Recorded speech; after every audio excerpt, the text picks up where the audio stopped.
T-minus 30 seconds.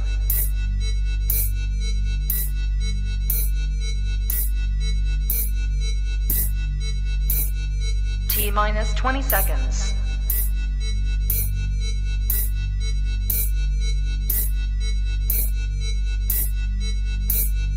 Ten, 9, 8, 7, 6, 5, 4, 3, 2, 1, 0. The following program is rated TVMA for language. We want everyone to be able to enjoy the program, but sometimes things happen, and we may say things that may be offensive to some or non-conducive to others. So in other words, shit happens. Oops. Niggas coming.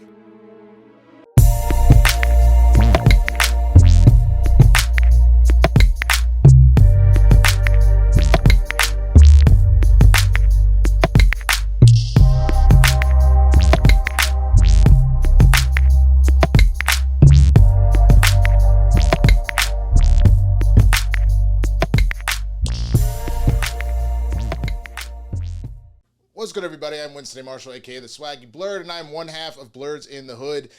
If you are watching this, that's because Jay and I unfortunately could not do a live show today, but I wanted to give you guys a little bit of rundown of what's going on, what to expect in the very near future, and all of that good stuff. So enjoy the show. You got a lot of fun stuff today. We're doing an Around the Neighborhood, and I know you fucking lying, as well as we are putting one of our top episodes ever. We are running it back for you. Stick around to find out what that secret episode is. We're doing a throwback for you.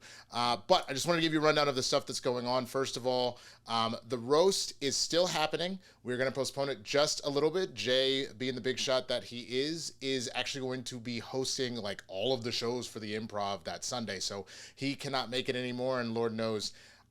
I'll throw some jokes out there, but Jay's really probably going to tear Matt's ass up. Pause. Phrasing. Jesus. Anyway. My point is, we're going to postpone it. Currently, we're looking at June 14th. I believe that's Father's Day, so I also understand if some of y'all are like, what the hell? But it would be in the evening anyway, so just keep that in mind. We are also going to do a Blerds After Dark on the 31st. We're very excited about that. I haven't done one of those for a long time, so stick around for that. But all that being said, we'll be back next week, so come on back for another live show. Check out Jay at MrJayWashington on all the platforms, MrJay. You should know how to spell Washington, as he likes to say. As far as that goes, you can follow me at TheSwaggyBlerd on all platforms, so don't miss that. But most importantly, if you want to get in on this roast, if you've got jokes for Matt, again, we are going to filter them out to make sure if there's anything that he said is like a non-touchable, we won't, in which case, if we do, we'll let somebody know. You can, it'll be in the description. You can email, and this is also for the I Know You Fucking Lying. If you have stories that you want us to do, you can email BLRDS, the letter N, DAHOD at gmail.com. We're going to change it eventually. It'll be THE instead of DA, but you can send the stories there. You can send Streamlabs, Venmo or CashApp, standard place, streamlabs.com/blerdsinthehood/tip, streamlabs.com/blerdsinthehood/tip, or you can Venmo or CashApp myself or Jay. Again, that'll all be in the description for you to be able to find those links. That will let you get these jokes in. So if you send them and they're specifically for the roast, just put in there roast so we know. And also remember, to that point, while this is a roast of Matt, as for those of you that have seen roast before, that means anybody on the dais is free game. So myself, Jay, Matt, Dwayne, and I believe we will also be having Amaru Moses on there as well for the roast. So if you have any of those jokes you want to do for anybody, you can send them. Obviously, if you want to hide a joke from me, send your CashApp or Venmo to Jay. If you want to hide a joke from Jay, send a CashApp or Venmo to me. You can send any of them to the Streamlabs or whatever. All that good stuff. So a lot of information. Thank you for sticking around for it. Now enjoy Around the Neighborhood, I Know You Fucking Lying, and this throwback episode, and we'll see you on the next one, man. What's good, everybody? Welcome to Blerds N The Hood presents Around the Neighborhood. That's where we go over the craziest videos throughout the internet, stuff that people have sent to us, stuff our producers have pulled. We haven't seen these videos. We are just reacting to them in real time. Now, I am the Swaggy Blerd Winston A. Marshall, joined by my co-host, the resident supervillain, Mr. Jay Washington. Jay, how you doing this fine Saturday afternoon, sir?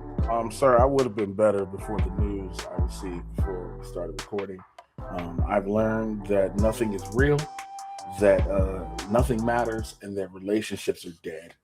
Yeah, we are recording this a couple weeks ahead of when we're releasing it, but where were you on April 25th when we all found out that Klay Thompson was cheating on Megan Thee Stallion? What taking a shit? I was taking a shit. It was supposed to be recorded, and I was like, I gotta take a shit. And I was reading my phone, and I was like, oh my god, no! It's like love is dead. Love is dead. Love is dead. Let's just laugh at these videos, man. That's the best we can do. Hold on. What the fuck? Why is some shit? Why is that side? Okay, hold on. Maybe the video explains. Oh no! I am not paying full price for that. Are you out of your fucking mind? Yo. Yo.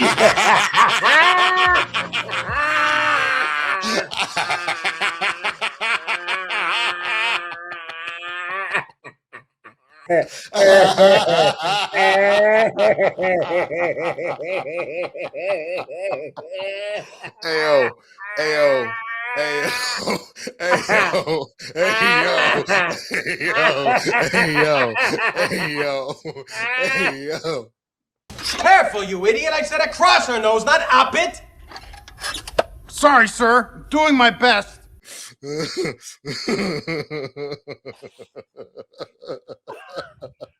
I don't even think there's words for that. I think that's it.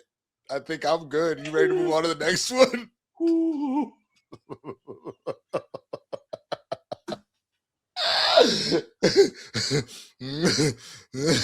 Bro. Nope. Okay, this looks like, is that a cop or is that a Karen? Let's see. Okay. Okay, zigzag. Oh, zigzag. Oh no! Oh, he's still up. He's a crackhead. Oh, bro, that's Wanda from Snowfall. that's what. Oh my god! That man body hit the car like bing. Get him. Like sit back. Let's go. Bro, you know what he looked like? You know, whenever Sonic gets hit with the rings, he goes, and then he immediately starts running again. That's what that looked like. He looked like he fell backwards and the rings flew out, and then he just got up and kept running, bro. Like, he was like, "Give me 2 rings so I can still live. Let's go." I bet you every time that happens, cops be like, "That damn crack." Good travels. Cocaine is a hell of a drug. You're like, that's not even cocaine. That's crack. That's crack. That's crack, bro. Like, cocaine won't happen. No, crack. That's what I'm saying. I'm in the middle of this Snowfall watch for the first time, man. The shit that Wanda be doing and just up and running around again, bro. When she was smoking the crack, and then she goes, "What the hell?" Pulls a tooth out. I put on my tooth. Let me hit this again. Like, I'm like, what the fuck? Like, the fact that another crackhead goes, "Put it under your pillow, then you can have more crack." Moonlight on the river,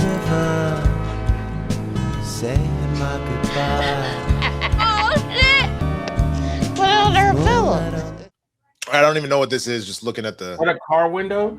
So you're gonna receive a citation for wireless communication device handheld while driving. We got to put the phone down as we operate a motor vehicle. Oh, and you put on there that you saw me with my right Oh, hand. I've seen this. Oh, wait for the reveal, That's what Jay. you said when you pulled over, yes, that you saw me holding my device with my right hand. Yes, that's what I said. Okay. Yes, if you want to take it to court. And that's what you saw. That's what I said. That's what you said you saw. Okay. Okay. Take it to court. Option 5 on the back of the ticket. That's how you take that ticket to court. Okay. Any questions? No, thank you. Have a good day.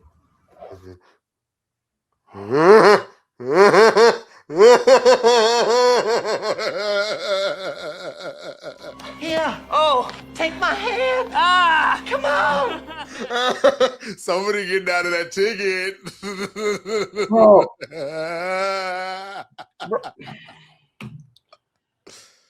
Was he not looking in the car? Bro, To not see? what?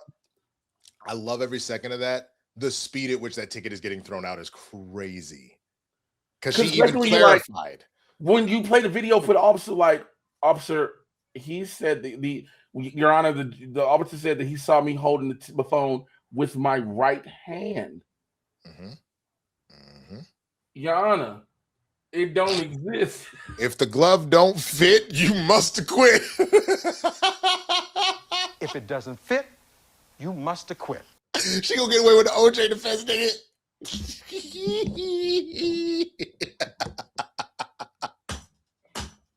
The only thing that would have made it funnier is if she was driving a white Bronco.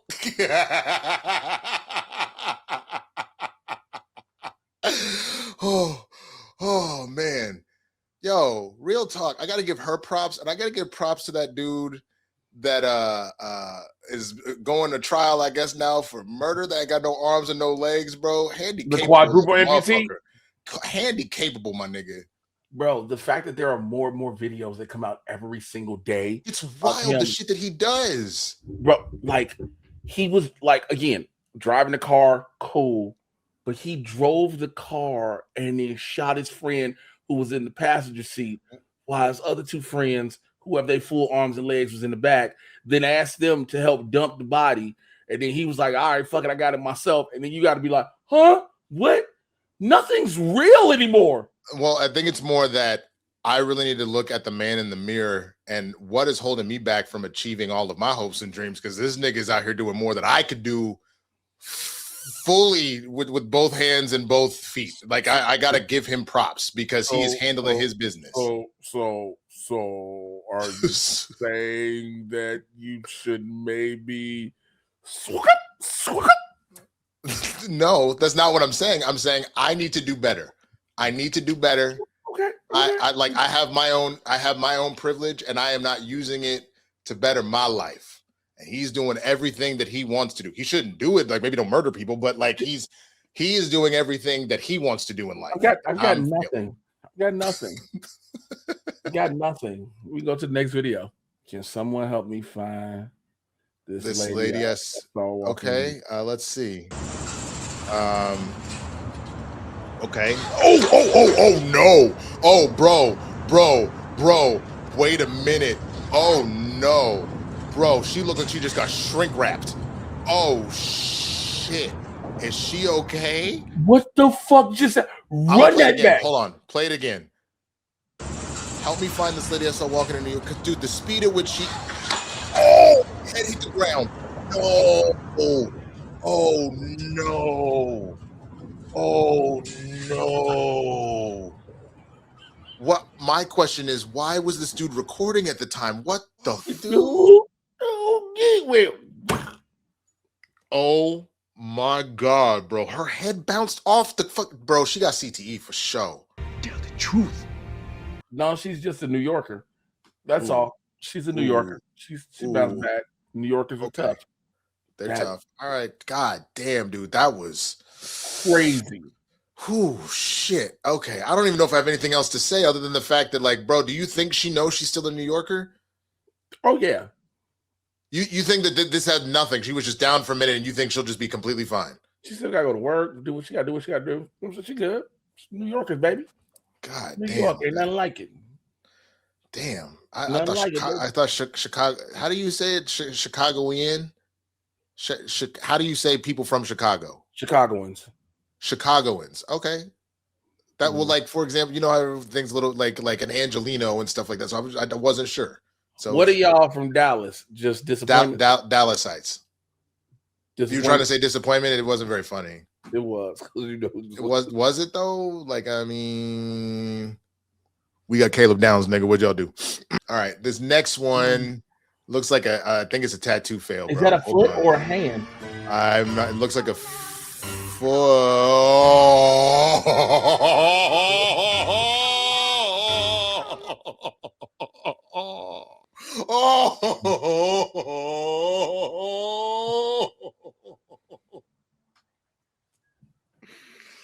Yo, literally putting one out for the homies, bro. That's holy shit. Okay. First of all, find the humor in the dark times. I respect it. I respect it. I appreciate it. However, how do you have well, you need your big toe for balance. So you the you can go without the pinky, but you just need to balance it out on either side. So you kind of got like your, you know what I'm saying? You're all right. You just shaka brother. Hang 10, bro. Hang 10, brother too. Bro. Oh, it's damn. like, Well, I'm interested because this is on How do you TikTok. lose Shot specifically vertically. 3 middle toes? I need to know, what did you do? Was this Jason Pierre-Paul? Put it in reverse, Terry. Oh, Lord. Put it in reverse, Terry. Put it in reverse. Oh, Lord. For those who don't know who Jason Pierre-Paul is. Look it up. No. Just look it up. Don't even explain it. Let him look it up. Let him look that joke up. For sure. Let's go to this next video. Me and my family, 2016 versus 2026. Dad. Okay. Oh. Okay. Me. Okay. So you're alive. You grew up. Your adoptive brother. No, I don't want to know where this is going. What? No.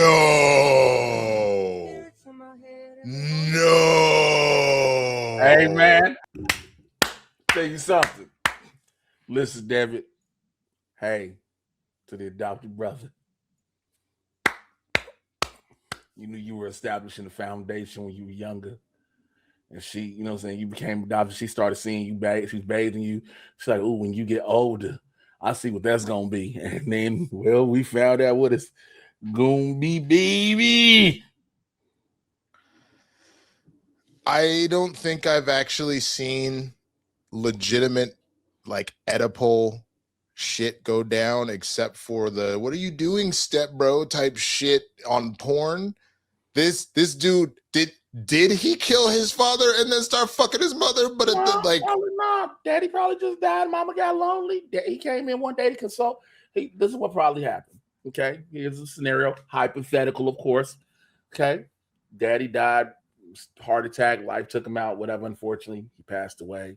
One day, Mom was at home in the room just crying. You could just hear it through the wall. The adopted bro, they're a little bit grown because, again, time has passed. You know what I'm saying? Adopted bro come in. You know, he's like, Mom, you good? She's like, yeah, I just need a hug, baby. And then he hugs her, and then she hugs tighter, and then he pushes in tighter, and then all of a sudden there's a hug, and then there's the first thing that pop up between them. And then now the hug become more, and then Mama's like, you know, I just need comforting. And he's like, I don't know how much comfort. Oh, you want comfort like that. And next thing you know, wow.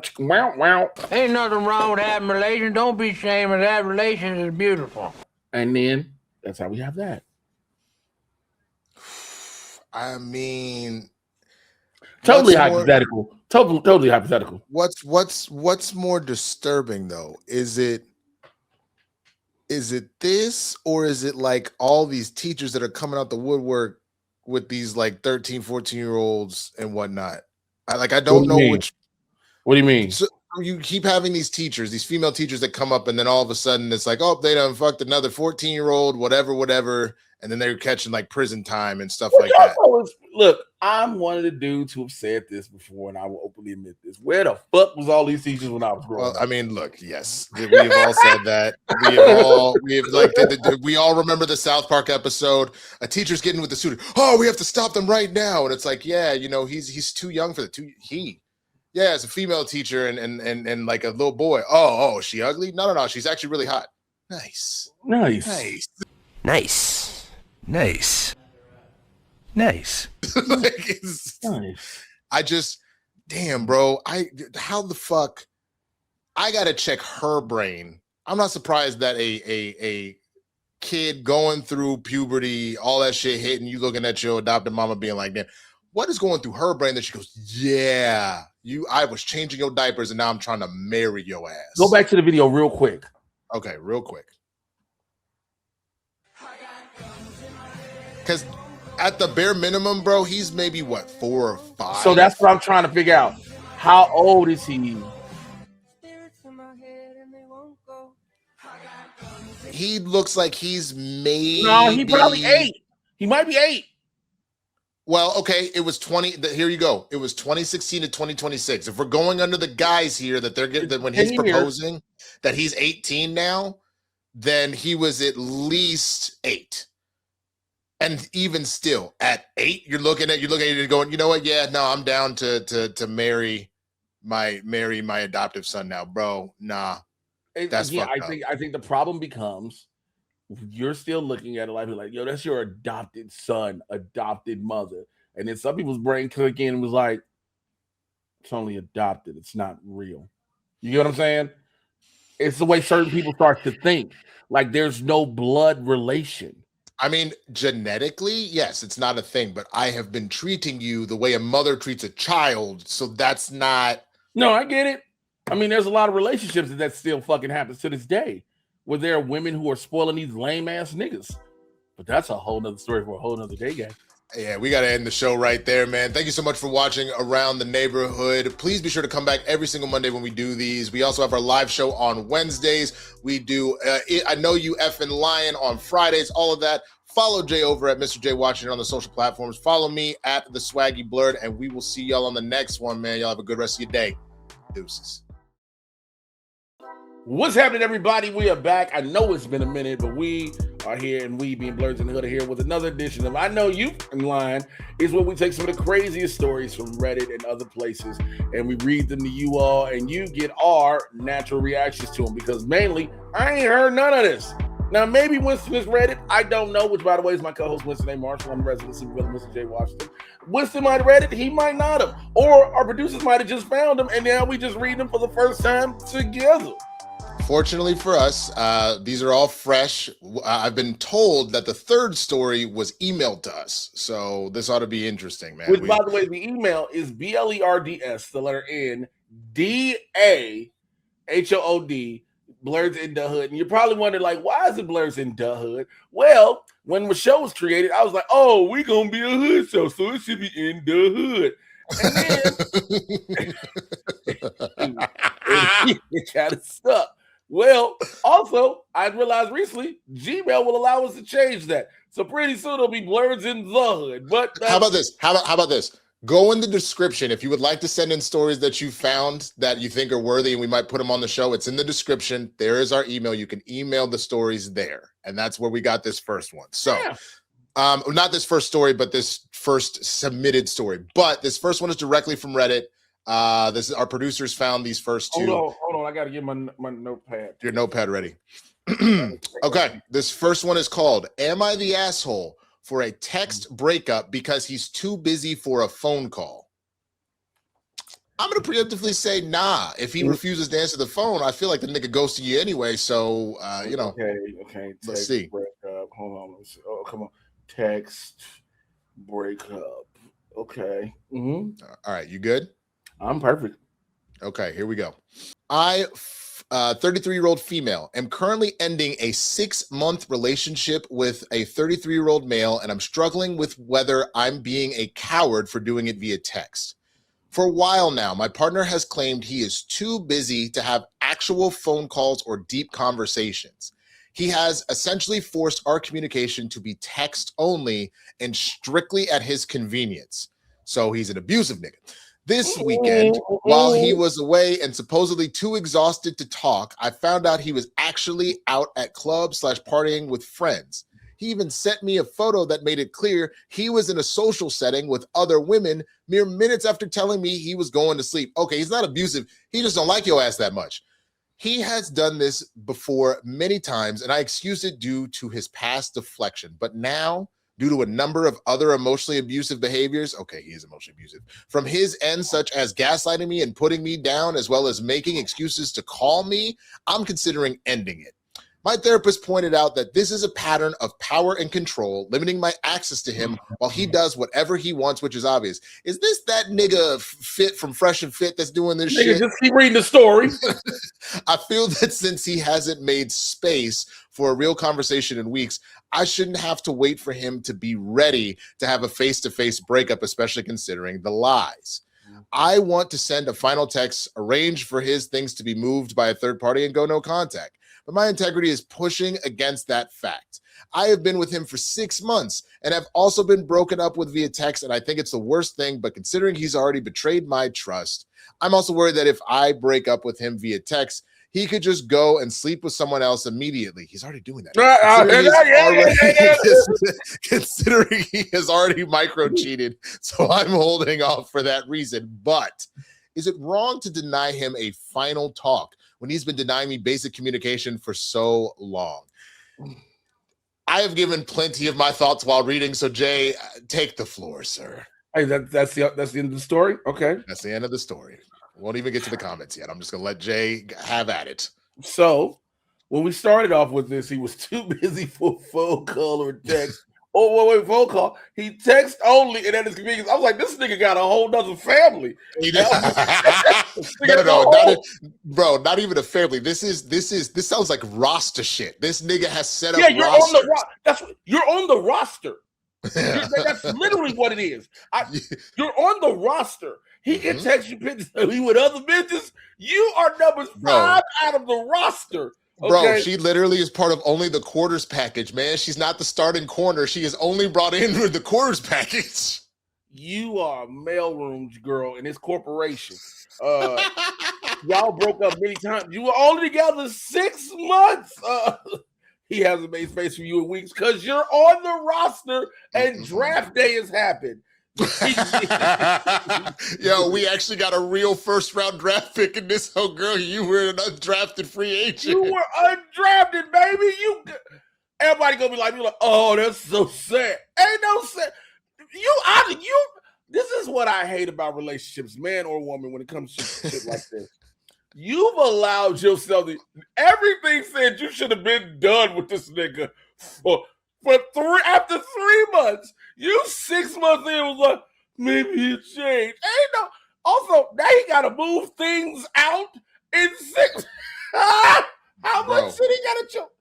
Bro, that's because that's the thing. Fellas and ladies, everybody that's here right now, I'm gonna tell you something.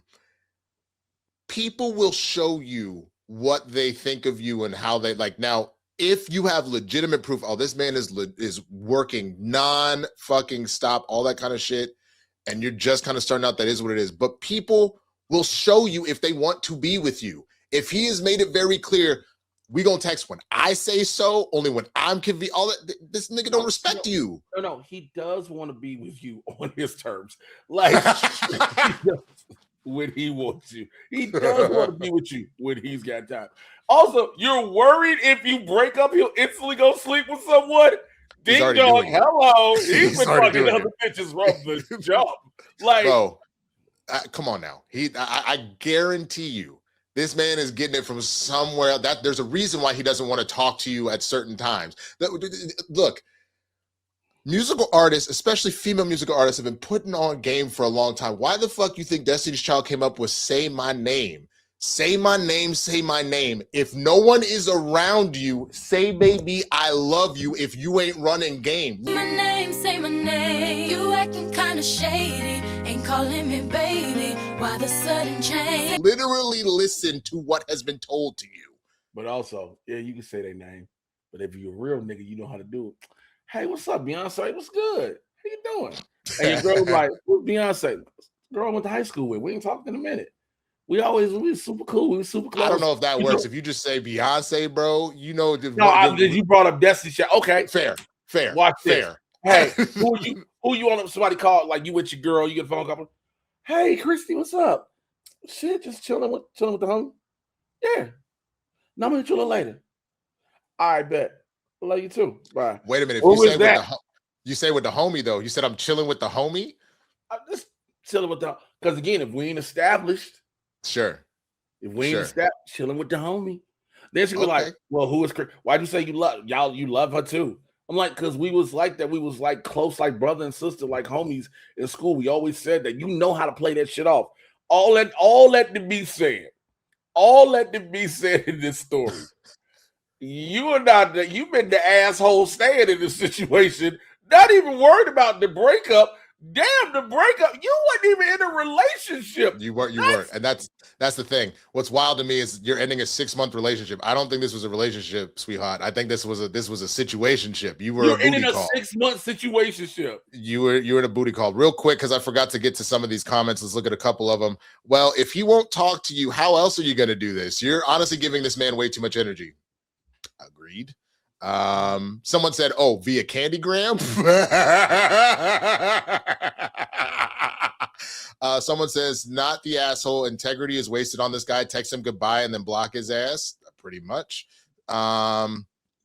I'm worried that if I break up with him via text, that he'll just go sleep with someone else, and someone goes, and this is a problem. Why? If you're breaking up for real, then why do you care if he sleeps with someone else? You get a lot of people who think like that. They're like, oh my God, we broke up. How you just gonna sleep with somebody or do this? It's like, because we're not together anymore. We're not together. But the response, the rebuttal behind that becomes, well, then you didn't have any blah blah blah, any ties and all this. It's like, no, that's not saying that. It's just that now I can still feel the same way. I could be hurt. I could love you, miss you, et cetera, but I'm not obligated to not do anything anymore. 1,000%. We're no longer together, so that's over. Someone even, the last one, someone says, oh my God, don't even hesitate. This guy has not earned an ounce of respect. You could throw his things out on the street and it would likely be more than he deserves. Do whatever you want and need. Text him, it's done, and then block his ass. Yeah, girl, you got to have some self-esteem. That's what I would say. You need some self-esteem. So, all right, let's go to this next one. And Jay, this one is entitled, Am I the asshole for saying I couldn't start a new relationship with someone who was fully blind when I asked? Huh? I'm going to assume that Dwayne found this one because Dwayne be finding the stories. So here we go. You need a second?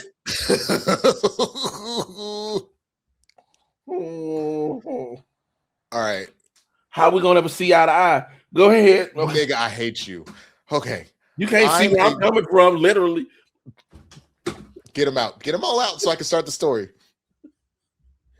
See where I'm coming from. Where are you coming from? I, a 22-year-old gay man who met this guy, 23-year-old male, on a date, and he randomly asked me if I would date a guy who was fully blind, I thought was hot. I'm legally blind. I said, I'm going to be honest, no. He said, how come? I said it would be one thing if I was with someone for a really long time and they developed blindness and we had a huge history, but I couldn't imagine starting an actively new relationship with someone that was with that kind of impairment, and that at most I could be a close friend with who supports them as much as I can. I said most people would feel the same, and I think that that's reasonable. He later said he didn't want to pursue things further with me because he said that was a test to see if I was ableist. And he said, I'm very ableist, and I think disabled people are unworthy of love, and I'm not his type of partner. Am I the asshole? So here's the thing. First of all, listen, people are gonna say this, and I know people are gonna go, "Oh, this is very ableist," and blah blah blah. Here's the thing: you do not have to consider being with someone that you know is going to. There's going to be a barrier between the two of you. You just don't. Plain and simple. Because it feels. I'll put it to you this way. I understand, and I can see what someone would call that ableist, and I see that. But I think, like most things in relationships, you are being offered up what is technically a decent amount of responsibility. So in the same way that there are people that are like, I don't want to date somebody with kids, it's because specifically what I feel is our situation is not necessarily going to line up, or I don't feel ready for that kind of potential responsibility. I still see how this is different because it's something that someone is dealing with, but you need to be honest with yourself of, am I ready for whatever that serious level of situation is? You're kind of laughing. Do you not agree? Because here's the thing. Okay, y'all gonna be like, Jay, an asshole with this one, because the jokes in me just keep coming. Sure. Right? Because my thing is, okay, what do I? If I'm with you, we're in a relationship, and then something unfortunately happens. Yeah, you lose your sight. That is an entirely different thing. I agree. That's a whole different thing than, you mean I gotta look both ways while across the street for both of us? Fuck out of here. I fucking hate you. I fucking hate you. I hate you so fucking much. With all of my spirit, there's just a simmering rage for the amount of hate that I have in my heart for you.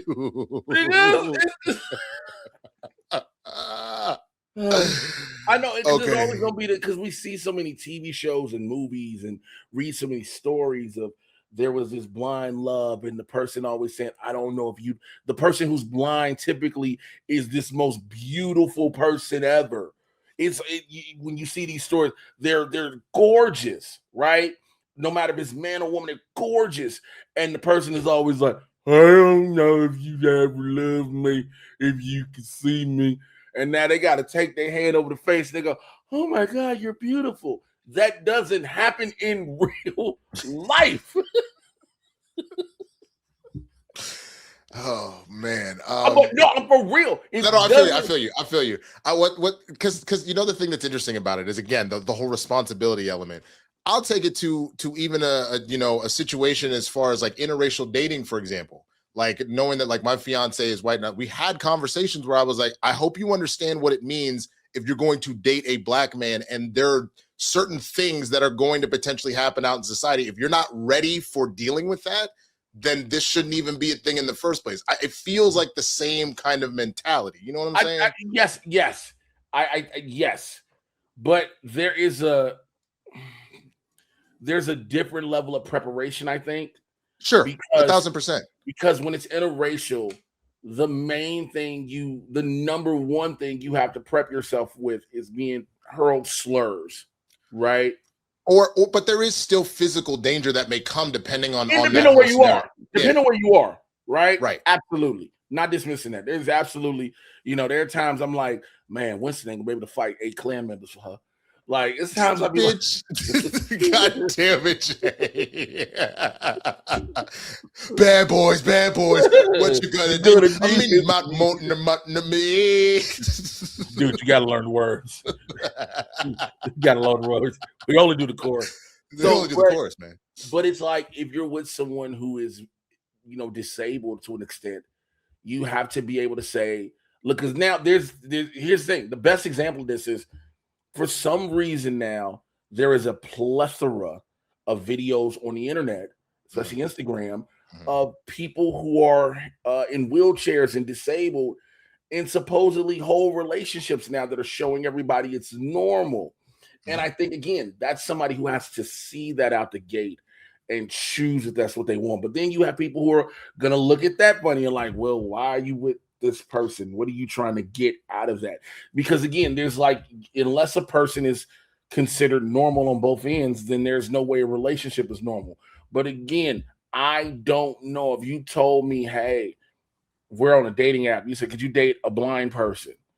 I'd be like, probably not. And they'd be like, why not? And I'd be like, I don't, because I want you to see the world with me, and that's never gonna happen.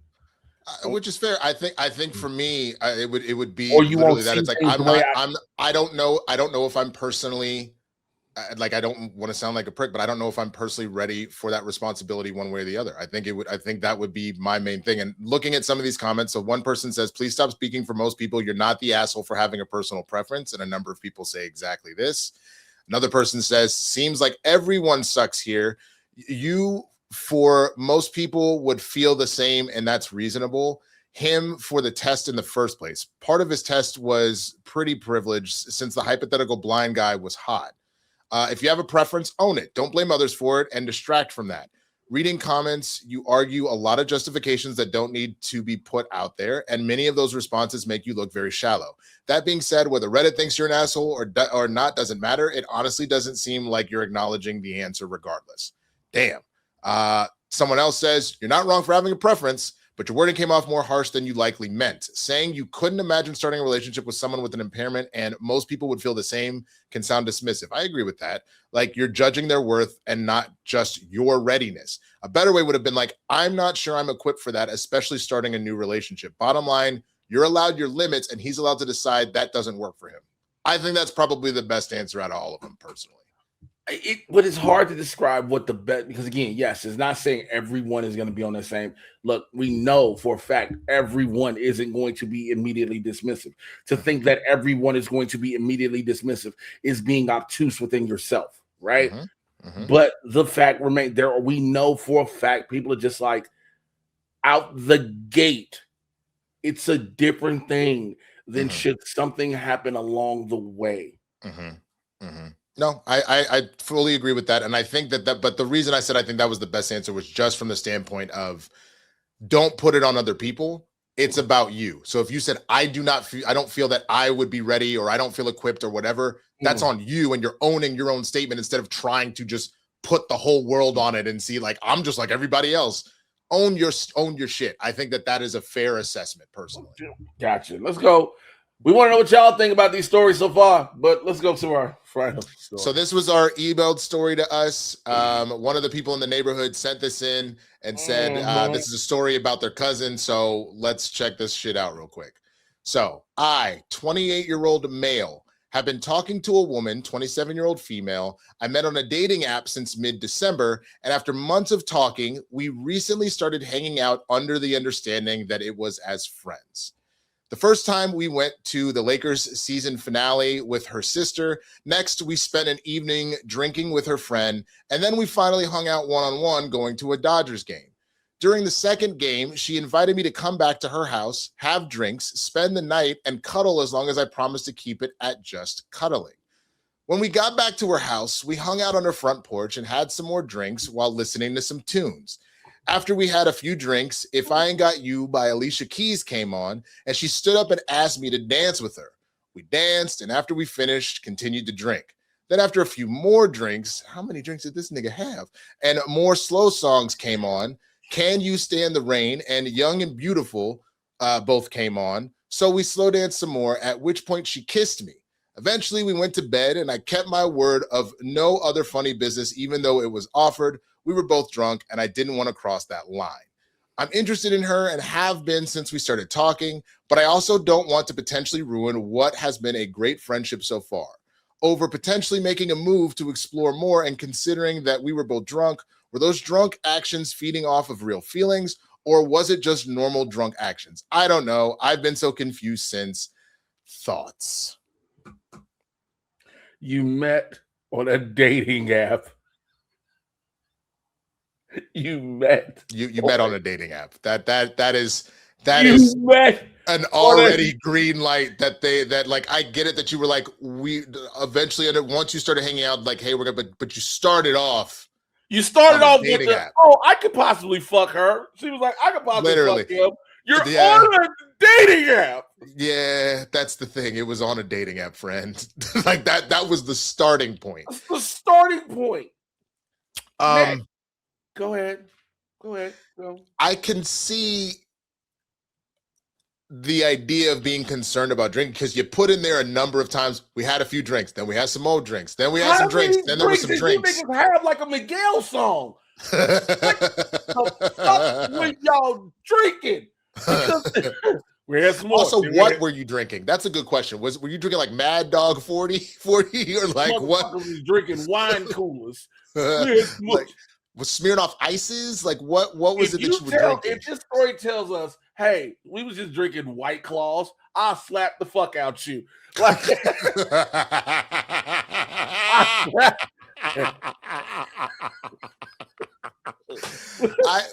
drinking white.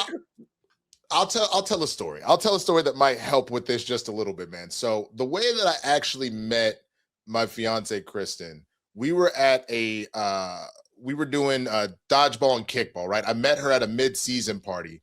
She actually came up to me. I was wearing a Reptar shirt. She grabbed my titty. She said, "Oh, I like this." I was like, "Oh shit, it might be on." So we're sitting here talking, but at this party, it's bottomless mimosas, and I start to realize, oh, we both getting fucked up, and she's pretty drunk right now. So as we're leaving, she goes, "Hey, you want to go back and do the thing?" And I was like, "Hey, here's the deal. I would love nothing more than to blow your back out, but you seem a little drunk right now, so let's do this. Let's go chill at this after party. If we sober up and we're still feeling this, I'm gonna tear that ass up. But for now, let's chill." She was like, "Oh, okay, bet, let's do this." Go to this other after party. Things go fine. Eventually, we go back to her place, and it was on and cracking, because at that point, we had stopped drinking, and it happened. So I respected enough that I was like, hey, I think we're maybe a little too fucked up to do this. But that didn't mean shit was off the table. It meant we just waited. And she even told me after the fact, she goes, most guys would have just dove right into that. I actually really respected that you did that and kind of gave me that choice, and it made it even better for me. So, like, just because it's a situation, I still let it known what I was trying to do, and I just gave it time for her to sober up and then laid it down. Like, you can do both things. You know what I'm saying? You could be respectful about consent and everything and still lay pipe. So yes, you can. You absolutely can. Here's the very, very, I know people are like, oh shit, here we go. Let's be real. Let's not act like two grown adults having both gotten fucked up and just started fucking. Let's just keep it a buck. Again, I am not dismissing consent in any way, shape, form, or fashion. But let's not act like you ain't had motherfuckers who'd have seen each other, got fucked up parties, like both of them want to do it. And then both might get up after they done and was like, appreciate you. Or they're like, that was fun, let's do it again. There are a variety of levels to think about there. Again, if you're talking to the point, this is what my thing is always this. If me and a bunch of people, we out drinking and whatever, we flirting, whatever, cool. It is to the point when you get to the point where I look at you and you like, you don't know what color the wall is next to you anymore because you didn't blacked out. That's when it's too. The blackout is when I'm like, I'm good. Which is like, for me, it like back in the day, it was always about couple drinks is one thing. If you start to look like you said, it doesn't even have to be blackout, but if you start to look like you are fucked up, I mean, at that point, when you're slurring, that's what I'm saying. Any sort of scenario where it literally looks like if you were to breathalyze, given the whatever, it's gonna be an issue, then we can hold off for a little bit. But what I'm curious about, this person said that his cousin was cuddling all night, which means you stayed the night. What happened the next morning? That's what I want to know, because then now you're sober, and why wouldn't you at that point go? Also, if you were cuddling, were you the big spoon or little spoon? Because I have hear me out. If I'm a grown ass man as the big spoon and I'm cuddling, when I wake up, somebody else didn't woke up. And we not just getting up, just like, oh man, that was great sleep, wasn't it? Yeah. What the fuck? I just feel like the person who wrote this story just does not like you. First of all, you're confused over what? The woman was giving all these signs that it was a go, and here's why I say it was all these signs. The vibe checks and to see if you were cool happened when you were around the friends. I would also love to know which dating app. I feel like that might also help, because if it was one of the ones where like you have to have people in common first, that means they already were starting to trust you as that goes too. I feel like this person just be like, oh, you got drunk. Oh my God, I can't do it. Ugh. How dare you, a lush. This motherfucker started kissing. Again, this motherfucker kissed. This is the part that I don't get. You was at the house. Can You Stand the Rain came on. Y'all was dancing and kissing, and it was like, all right, let's go back to drinking. What? What? If Can You Stand the Rain happens and we start kissing, nah, bro, at that point. Because, like, again, we're not there, so we don't know that level of, but what gets me above all else, what happened in the morning? That's still that you stayed the night, y'all sobered up at the bare minimum. You didn't even talk about it, being like, yo, that kiss was nice. I could do that shit again. Even that you could be smooth with. You could just put Can You Stand the Rain on again while she getting coffee. You'd be like, hey, can you stand the rain? In the morning, y'all should have been kissing when you woke up. Because clearly there's the attraction there. Again, her saying, yeah, I want you to cuddle and not do nothing else. That's a test first. Respect. That's a respect test first and foremost. Because if you stay cool, she like, all right, bet. That allows her to make the move to make things happen. That puts the ball in her court, which she took the motherfucker down the court. And God damn it, she was open layup. Nigga, it was an empty net in hockey. What the fuck are we talking about? Good Lord. Because every single thing. Okay, I understand you're like, well, she got a little too drunk for me. You could have stopped that. Let's be real. You didn't have to get that far. We had a few drinks, then we had more drinks. Then we started kissing, then we had more drinks. Nigga, the problem was you. Like, because Or I'll tell you if we're gonna do all that, how about you even go to this far and you can kind of leave them wanting more. If you're noticing that she getting kind of toe up like that and you're like, I don't really feel comfortable doing this anymore, you can finish your kissing and whatnot, and you'd be like, all right, girl, I'm gonna go home, but we're gonna finish this tomorrow, and leave her going, wait, what? And then next time, if you got her on the hook like that, she's gonna be like, you know what, maybe I don't want to drink as much. Maybe I'm trying to no. Like, you sat there and was like, I'm gonna drink some more with you, then cuddle you while you sleep. And then I'm wake up in the morning. You can make coffee and eggs, and I'm go home. I'm waiting for coffee.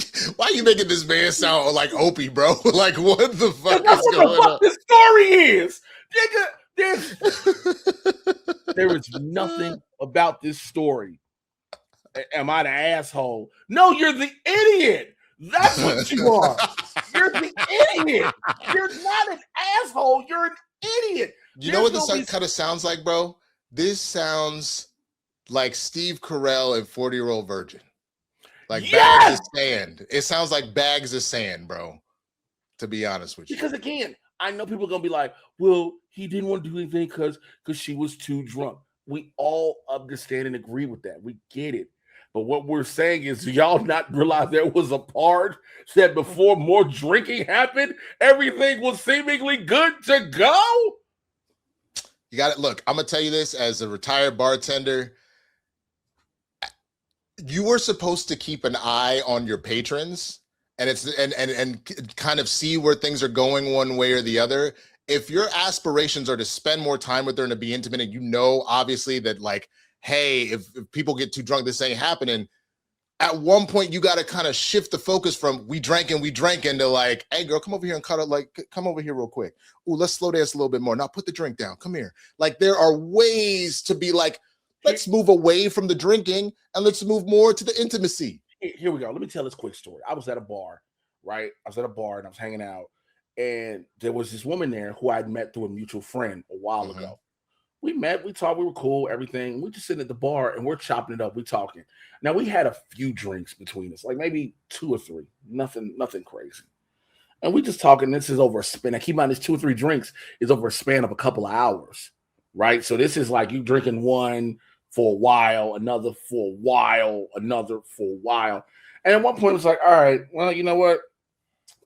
We talking, it's cool, just cordial, whatever, cool. All right, I'm gonna go. She was like, all right, I'm gonna go too. Cool. Now she happened to be staying because she was in town visiting. She was staying like down the street from where the bar was at a hotel. And I was gonna get in my car. I was like, yo, I can just drive you down the street. Not thinking shit of it, not even trying to do anything. Like, yo, I can just, because I'm going that way, literally. She was like, cool. She gets in the car. I'm going like that. She was like, so you trying to fuck? I said, yes, ma'am, I am. So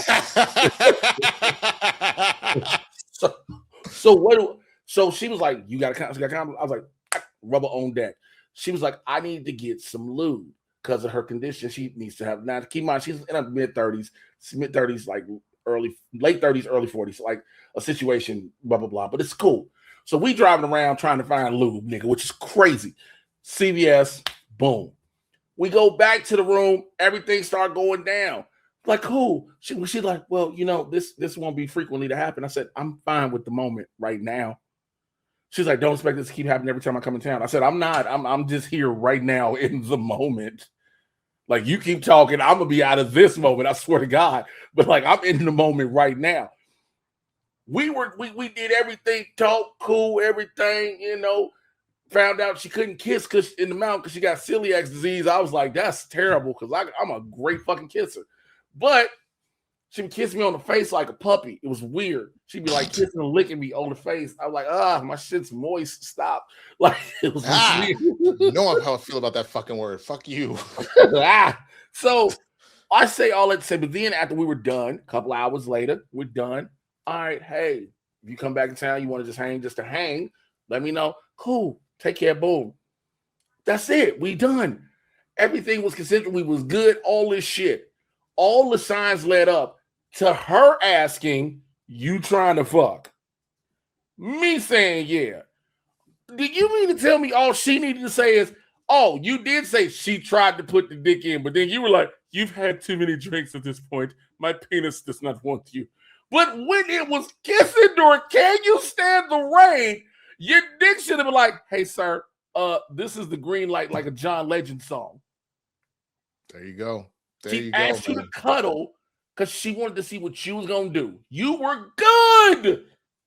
You were good. Nigga, she waved you in like you were in airplane parking, and your dumb ass was like, I don't know which way is left or right. And I'm going to wave us to the gate, nigga. We got to wrap this shit up, B. Better wrap that gavel up, B. Yo, the sign is real simple, B. It says wrap it up. Wrap that shit up, B. Wrap it up, B. All right, man. Listen. But if you got stories like that you want to tell us, please send it in. BLERDS, the letter NTDA. HOOD, we will try to change that ASAP. Just look in the description. The email address is in the description. It's in the description, so go ahead and send that to us. Also, make sure you following my co-host, the Swaggy Blerd, everywhere and all the things he is doing. Check him out on Spill the Tequila on Tuesdays, Blerds N The Hood on Wednesdays, Capes and Cows on Fridays. That nigga's on a lot of programs. He do more than me. That's crazy. He works. That's because you this nigga out here, he performing, man. You doing all the shits. I guess. But also make sure you check out his YouTube channel. Follow me, all my socials, MrJayWashington. Check out all the stuff I'm doing as well. We will holler at y'all later. Again, make sure you check out the main show, Blerds N The Hood, every Wednesday, 6 p.m. Pacific, 9 p.m. Eastern on YouTube and on Twitch. All right. And like this video, share it, click on the notification bell, find out when we're dropping more, all this good shit. Let them spread the word. We'll holler at y'all later. Till then, we're out. Peace. T-minus 30 seconds.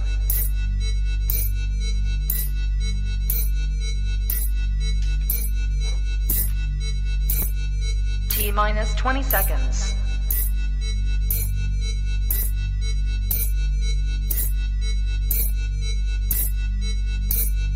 Ten, 9, 8, 7, 6, 5, 4, 3, 2, 1, 0. The following program is rated TVMA for language. We want everyone to be able to enjoy the program, but sometimes things happen, and we may say things that may be offensive to some or non-conducive to others. So in other words, shit happens. Oops. Niggas coming.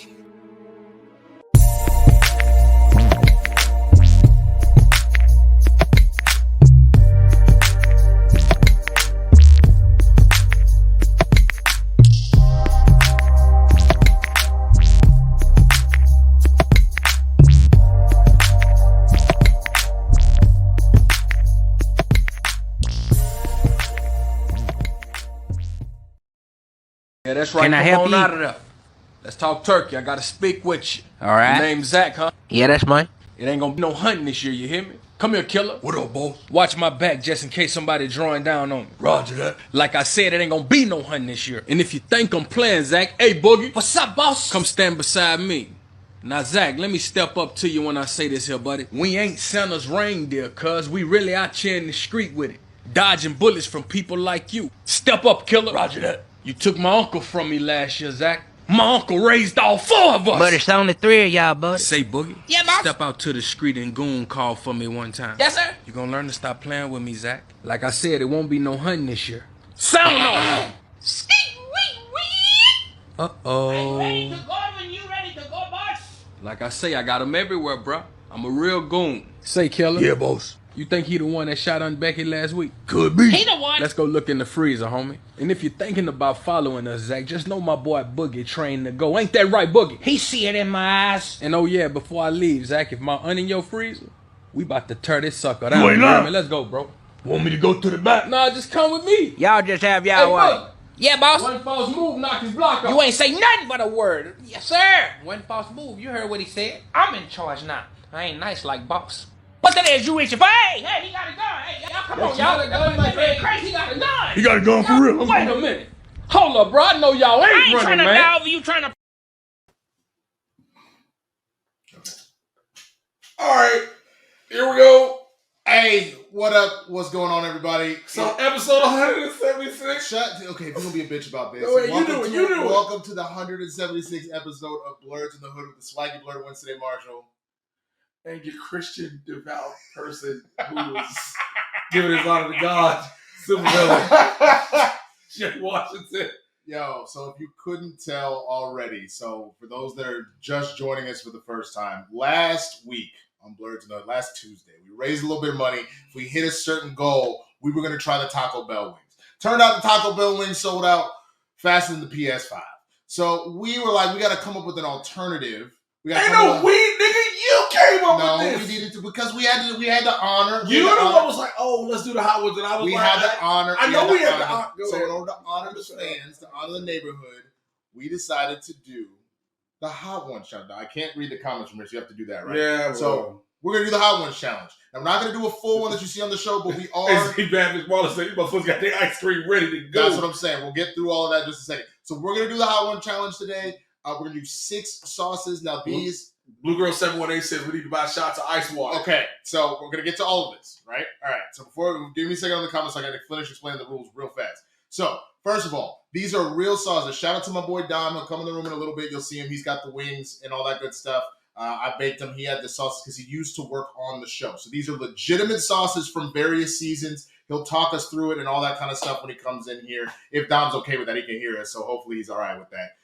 We already have all our accoutrements to help us out in this motherfucker. All about what? Accoutrement. You ain't never heard of accoutrement before? Nigga, we just started speaking French. I just was shocked to just wait, time out. I'm just trying out more things about you. Yes. Okay. Zoe is fluent, so I picked some things up. So we got everything from the basics up to ice water. That doesn't do shit. Maybe the beginning it helps, just to keep your mouth hydrated. But then we have everything from, baby, I'll buy you some Hershey Kisses, chocolate cookies and cream. We got both vanilla and chocolate fudge brownie ice cream, chocolate milk, obviously the Tums and the Pepto to help out with this whole situation. We got some lime juice, all that stuff. Now, I see right here, donate to the Streamlabs, but I don't have the link to look in the description. Okay, so I'll put that up right now. Again, it's up at the top, streamlabs.com/birdsinthehood/tip. Here's the deal. There is one super sauce that is even worse than the Apollo Last Dab, which is the final sauce they use on the show. There's one that's even worse. It's at 3 million plus Scoville.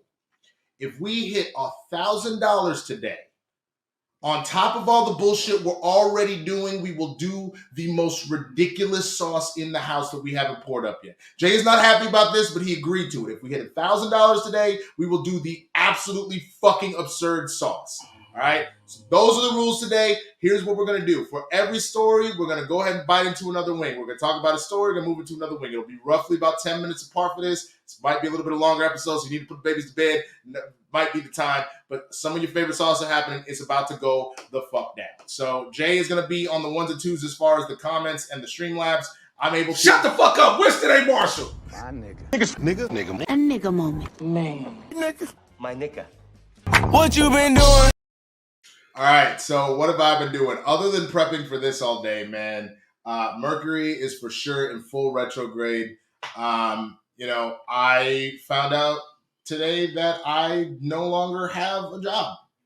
It's just as simple as that. I can't get into details. I'm going through exit interview stuff, but that's just the truth, is that I don't. So I'm going to have to do some soul searching and figure out what the next steps are. I have some balls in motion, as I talked about, as things were slowing down, but it's officially donezo.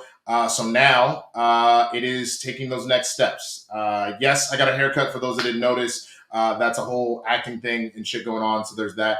But yeah, that's what's going on with me. So I won't lie. Having something like this to focus on all day actually made the day a lot better. But that's what's going on with me. It's very short and sweet. So Jay, Mr. Jay Washington, I'm gonna go ahead and let you press the button for yourself, nigga. My nigga. Nigga. A nigga moment. Man. Nigga. My nigga. What you been doing? Reevaluating my life decisions and my allegiance to this fucking show. Stop acting so basic, bitch. I'm not acting basic. I mean, it's like, okay, I forgot we didn't set it on both of them like we were supposed to. There's a thing there. Boom, there it goes. I mean, okay, shouts out. My weekend was pretty decent, pretty full. I kept staying busy. Did a lot of dope shows, did a lot of dope things. Shouts to the homie Machine Stewart for his birthday. We all hung out, everything, et cetera, et cetera. As you can tell, I lost my voice. I've been working all weekend, working out as usual, trying to get myself together. Still reading that book, man. Asking It Is Given, bro. And I'm trying to keep that positive energy and everything rolling. I'm trying to keep everything focused. So I'm trying to just, all right, here we go. These motherfuckers is starting. That's fine. That's totally fine. I'm just saying. But no, seriously, just trying to be ready for everything, man. Like, it's a lot of uncertainty with everything, especially acting wise, because 1 minute it seems like things slow down as far as COVID cases, then they surge again, then the production stops and all this. And so amidst all of that, as we're halfway through the month of fucking January, bro, and I'm about to have to start planning for my son's graduation from high school. Oh shit, my niece is graduating this year. Yeah, he graduates in May, sometimes in May. So I'm waiting to get the date on that. And so, I got to be checking my son some for his graduation. But, I just want to make sure I say to everybody here on the show, as my last will and testament, I just want my kids to know that Jay was a great father. Look, Jalen and Jalea, I love you with all my heart. I just want you to know that everything I've gone through in life has been to better y'all's lives. I just want you to know that your father cares, even though he ain't got damn bit of voice. That is just really fucking terrible. All right. So that pretty much. So before we get started, we'll get to the rest of the stream on Twitter. Shouts out to Elise Mercado. She said, I was going to click the same thing. She said, it's the one time Jay is hoping we don't hit the target. You know what? I'm be honest. I'm playing along. I'm going to be a part of this. If it happens, I doubt. Because look, I doubt they're going to do this. Of course. But that's totally fine. That has happened on super rare occasions, or Anthony Nugent just happened to be fucking around and somebody wants to wake him up in Australia. Those things happen, right? Right. But we're putting that goal out there so it's there. We don't want to do it, but we will. And trust me, considering that, like I said, I just lost my job and Jay's figuring his shit out, we ain't going to be nothing but blessed, even if we have to fucking whore our mouths out for it, all right? So we which we're technically doing now. We're technically already doing. All right. So before we get started, over the weekend, yes, you got one from Bobby McMillan. Yes, I did as well. Bobby McMillan just saying for the love and support of the show. Thank you so much, Bobby. We appreciate that, brother. So if you add, so that's both on us. So we both got that apiece. Yeah. We'll put a running total here. How about that? So yes. Here we go. 25, 71 now. I just show you this. It's right here because I can keep this here. Yep. So we are currently at, if you want to know, this. Okay. Cool. I'll bring this up from time to time. That is our current thing. Current donation total. Yeah. There we go. All right. Oh, I didn't say. Whatever. 71 is where we're at. So let's go ahead and get started, y'all. We're going to do the first story. But first, if our lovely assistants would bring in some wings. We're going to start with the very first wing before we get to the first story here. We have some, come on in. All good. We first of all have our card girl, Miss Kristin Rose. There it is. Don't hit the camera. Just go to the camera. If you go ahead and put the wing name so they can see it. Yay! Stop bouncing, Kristin. You got to stop moving. So it is the hot ones. It's the classic garlic Fresno edition. So Dom, come on over, brother. If you'll explain a little bit. This is, first off, who wants the drum? Who wants the flat? I love the drums. All right. We'll switch off. Here you go. This is the garlic Fresno edition. Here you go. The classic. You can play to this camera right here, so they can. Yeah, see you can talk to this camera right here, which is actually actually frozen. Never mind. Play where you were playing, bro. This is the original. They start this one off, the classic, on every Hot Ones episode. There's the original classic, and then this is the garlic Fresno edition. So, all right. Enjoy. Awesome. It should be pretty good. Thank you. Appreciate it. Thank you so much. The second one will come in after we finish this first story. But I think before we get started, Jay. You ready? You ready, dog? Hey, cheers, my man. There you go. See, that's just tasty, bro. You see what I'm saying? That's just tasty. That's it. Little kick, not bad. Not even any kick. Just enough to let you know it's a hot sauce, but it's not a kick at all. Let you know it's a sauce. Well, no. No disrespect to the wings. I'll tell you now. I'm probably not gonna clean all of them. Oh no, this one's gonna get clean, but I'll clean this one. I probably ain't gonna clean the bomb. Okay. I ain't gonna do that. All right. So you have a. I got you an extra plate for trash. So. Oh, okay. Well, here we go. We have plenty of napkins on deck. We're gonna need them. All right. So 1 down, 5 to go. We'll start with our first story, y'all. So it's in it's right here. So yesterday, the trailer for Moon Knight officially dropped, y'all. The Oscar Isaac starring Disney Plus series. We got a look at Oscar Isaac as the man who is embodiment of the spirit of Khonshu. We got our first look at Ethan Hawke, in full. So, what were your thoughts on that? I mean, honestly, man, I thought it was really well done. Oscar Isaac is becoming very quickly one of my favorite actors in Hollywood. Him and Pedro Pascal, dude, are just killing it in everything that they touch. But he looks like he's really got a grip. We've had a lot of people take on the kind of split personality thing. I mean, Diane Guerrero, obviously, as Crazy Jane. We've seen that in Doom Patrol. We've Legion. We got to see that too. So to see Oscar Isaac now to tackle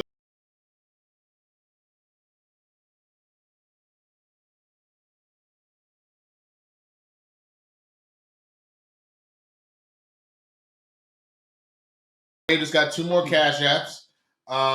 Shouts out to AJ Jones says, how many times are we going to play Idris? A lot in this bitch, probably, when I get to the Idris point. And also, shouts out to Queen Shell in the neighborhood with us right now. We appreciate y'all.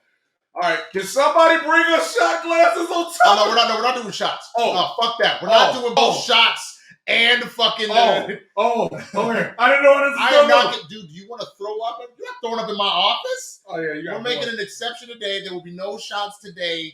If I'll tell you this, if we don't hit the 1,000, we will do the shots on Thursday. But we ain't doing shots and these hot wings. That's just irresponsible. That's just mad fucking irresponsible. Come on now. Okay. That is mad irresponsible. We are already putting our stomachs on the line for this motherfucker. I didn't know. I was like, what the fuck are we doing? So, laughing my ass off. We hitting that 1,000 before the show is half over. Oh, Lord. Well, here we go. Shots of hot sauce. If y'all want to do shots of hot sauce, you can do that. But, excuse me, what? No, that was Kirsten's idea. She was like, yo, what about shots of hot sauce? No, I ain't doing that. That's technically what we're doing. But so, what did you think? So, again, the thing I love now with this phase of the MCU is it's the more obscure characters. Okay, yeah. Because I don't know enough about Moon Knight other than he's Batman with like an Egyptian spirit. And he's even crazy. He's unkilted. Yeah, he's unkilted. So a lot of people are going to have to read up if they want to. Now, there are people who, I said this in my review I did for Hawkeye, and even for the trailer reaction, which you can check on my personal YouTube channel. There's going to be a bunch of people whose only understanding of the MCU is what they've seen in the MCU. Yeah. They won't know any of the lore where things have came from beforehand. You get what I'm saying? Yeah. And so with that, you know, I'm excited for that. But again, when they showed the scene where the suit envelops this nigga, it just takes him over. I was like, I'm here. But again, I want to know, like, some people were like, is Ethan Hawke playing the Sun God? Is he Shadow Knight? Yeah. Who in the comics, Shadow Knight is actually Randall Spector, which is Mark Spector's brother, which also we are showing that he does have DID, the dissociative identity disorder, because when you start out, he's being called Steven, and then he gets the phone call, and she's like, Mark, where have you been? And he's like, who the hell is Mark? So that lets you know we're getting his things. But another thing I noticed, he's beating up on something, right? Yes. It either could be a mummy or possibly Jack Russell, a.k.a. Werewolf by Night. Because it has already been announced that Marvel Studios is doing a Werewolf by Night special. Yeah. They're doing Blade. We're getting the Black Knight. We might be getting a version of the Midnight Suns that includes Moon Knight. Yeah, exactly. So, like, this is the Blerds part of Blerds in the Hood. So it's like all of that may Why all of a sudden did you just go full Brooklyn? That's yo, that ass Bing Bong. Yo, you know, Bing Bong, my nigga. Yo, the Midnight Suns. Oh, word God. Word to God. Oh, God. Word to the God. The God is word is born. Word is born. So, I mean, so far, man, I honestly think it's going to be a good time. I'm super fucking here for it. Yeah, man, I'm going to tell you right now, I'm not even going to try and transition today. We're just going to go. It's time for wing number 2. So if our lovely assistants will go ahead and come in before we get to the next story. How are you feeling so far? Just doing a check-in. Also, shout out to Michelle Adams who sent a cash app over here. I appreciate you so much. Thank you. Yo, I'm actually good. I'm good right now. I honestly don't know what's wrong with you. Why all of a sudden have you gone mad Brooklyn? Like, no, I'm good. I'm good. On God. Hey, B. That's what I'm saying. Why is this happening? I don't even know. But let me live, bro. Let me live. I'm good though right now. All right. All right, here comes the second. Here they come. The second wings coming on in. Our lovely assistant Kristin showing it. And this one is called Smoking Ed's Picnic Sauce. It's on number 2. Negative. We swapped it out. We're going with Shaquanda's Spicier Smoke as the number 2. Shaquanda's Spicier Smoke. Sorry about that, y'all. All good. One list. Just ask down before we come in. That's fine. Fuck it, we're doing it live. Yeah. We're doing it live. Doing a couple swaps. It's going to be better for the show. You can also save the plate. You just put them on one and we can both take because we have trash plates. All right. I wasn't sure which place. All good. So what do we need to know about this? This is Shaquanda's. It's a little fruity. What little smoky, ratchet ass sauce is this? Nah, I don't know. Ask Shaquanda. She knows. All right. Hey, cheers, man. Shaquanda. No. Man. Okay. Well, that was a fucking transition if I ever got one. I need to bite into this wing first. But hold on. See, that's just flavorful. I know spicy. You're psyching yourself out. You're psyching yourself out. Okay. It's a little bit of heat. Oh, that kicked in. Oh, you soft. You're not gonna make it. Okay, I'm good. I'm good. All right, hold on. I'm gonna go ahead and finish this wing off. Obviously, the wings are getting a little cold, but how'd I do, man, as far as just making the wings? It's good, right? Hold good. We're good. All right. Shout out to let's see, this says Kwande. Also send a cash up. We appreciate you. I read that right. Let me make sure we're fresh. Yep. Kwande McDonald. I appreciate that. I'm going to add that to the running total. Give me 1 second. I'm going to go here and sip a little water. All right, man. All right, so that's where we're at right now. We appreciate y'all. Okay, so again, with Shaquanda sauce, that's why I was saying this is just a transition that writes itself. MLK Day was yesterday. All right? I don't know about y'all. A lot of black people are kind of over MLK Day. Not because we don't love MLK. We do, right? You know what I'm saying? Yep. One of our greatest leaders of all time. Helped us get to where we are today with the rights and stuff we have.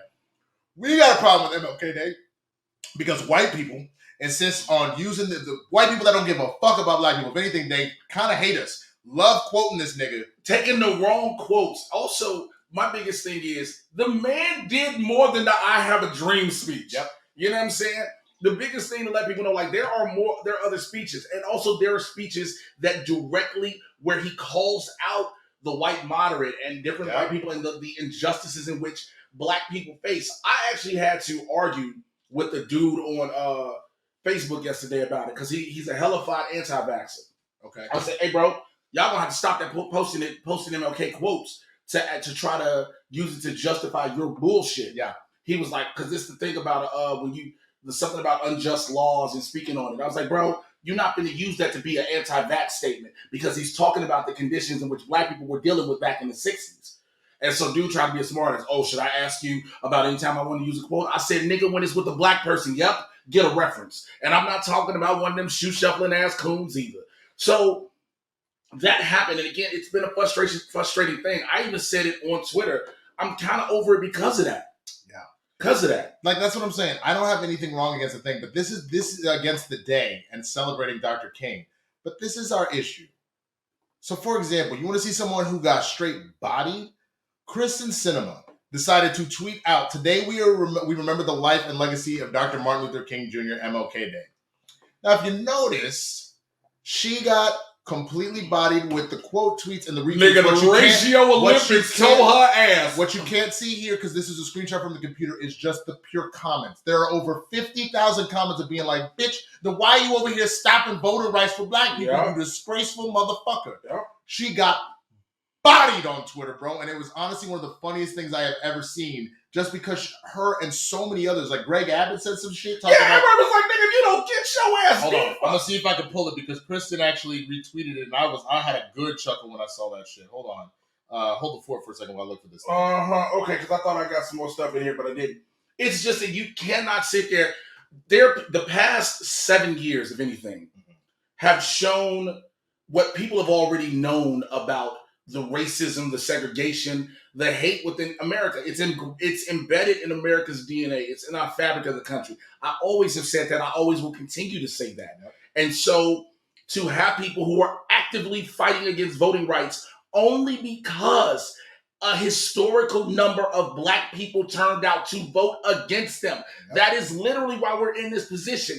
And you've got the audacity, the gall to quote a man who, by all standards, you would have applauded his death when he lived. Well, okay, so Greg Abbott goes, nearly 60 years ago, Martin Luther King Jr. articulated a vision of freedom, equality, and opportunity in his famous I Have a Dream speech. He inspired hope in our nation, and that beacon of hope and liberty still burns bright in Texas, #MLK Day. His brother named Kevin M. Krause said, or is a white dude, but he came through and said, in the I Have a Dream speech, King denounced voter suppression, economic inequality, police brutality, and Southern governors who tried to evade federal orders. I mean, all I can say about, I just realized we're on 2 because all I can really say about that, sir, it's on this. Yes, sir, this nigga spitting. Damn, nigga.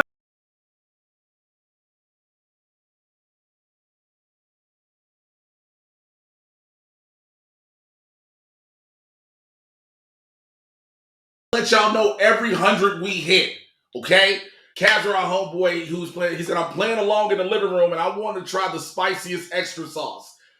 All right, so we're officially at 200.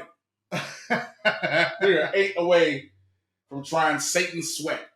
Satan's Sweat, good Lord. Like, man. This is going to be the wildest shit ever.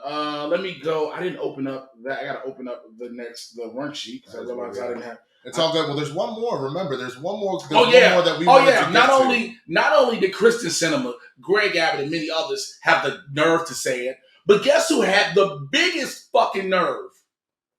The FBI. Yeah, the Federal Bureau of Investigation decided to tweet. Dr. Martin Luther King Jr. once said, "Quote: Life most persistent and urgent question is, what are you doing for others? This #MLK Day 2022 and every day, the FBI remains dedicated to service and committed to protecting our communities." You niggas sent him a letter telling him to offer himself. Everybody was in the comments with the picture of that letter was like, hey, this you? This you? Y'all got caught in 4K. What is you doing? Yeah, it didn't look good. It don't look good. Stop trying to. And then again, you had a bunch of goof ass people talking about some, MLK would have been a conservative and blah, blah, blah, blah. I'm going to need y'all to swallow the hottest sauce that we supposedly going to have to take on this show. Oh, my God. It really, again, I feel the way now about MLK, the way I feel about Juneteenth being a holiday. You're talking about specifically MLK Day? Yeah, MLK Day. I'm here with you in the sense that, like, we're just in this weird place where, again, it's being what happened? My child, my son, Jay Washington. Is he watching? I am on air. I told you I was on air, and you literally just text me, I found a controller I can get delivered tomorrow. Nigga, are you trying to use this money like, hey, Pops, you got it? Nigga, what is you talking about? Literally at your son. Nigga, look, you were looking at your son right now. Nigga! Hey man, it's cool. Look, clearly he don't support your dreams. He's like, hey, if you die, can you still have us control it over? Bro, I love my son to death. My son know I love, and he probably cracking his ass up laughing right now watching this. I know Jalen I'm too. surprised he didn't get his boys to watch this since it's about to get real serious. So we're gonna go ahead and call in our lovely assistants for wing number 3. It's time as we're getting ready to move on to the next story. But yeah, man, look. It's this one is the fuck idiot in the interview.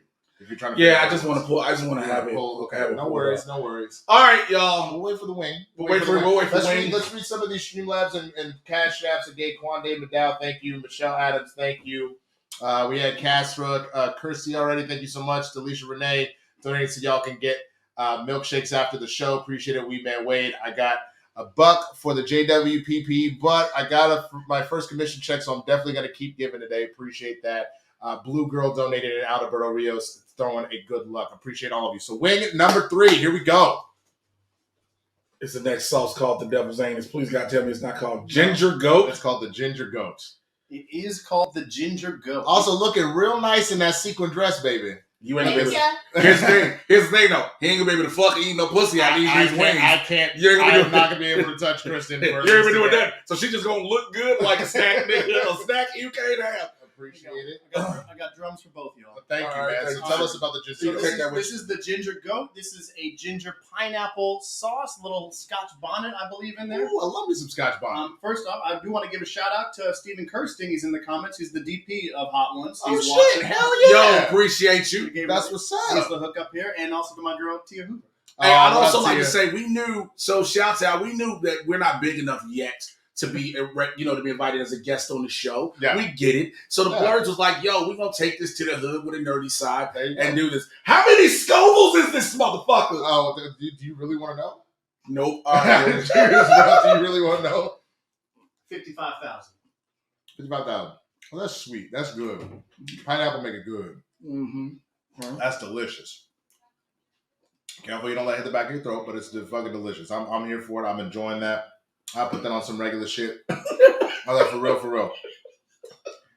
But, you know. Hey, man. That's not good to you? It's a good tasting sauce. Okay, I'm going to Steven comment real quick. They good like that. Thank you, Steven. I appreciate that.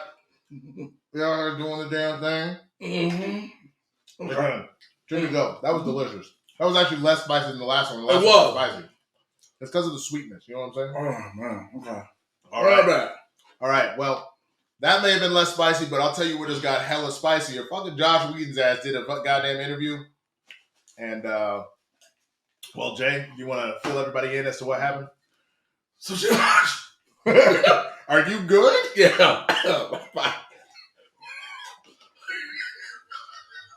You good? It kicked in. It's not. Shut the fuck up. It's because you drink water. Drink your soda. No. Drink your soda. Nigga, drinking water, just swirl it around. I was just parched. All right. So, Josh Whedon did an interview for Vulture. And in the interview, he called himself giving his side of the fucking story. He addressed all the allegations about... He addressed his misconduct. So this is the thing. He says that Wonder Woman star Gal Gadot misunderstood what he said to her.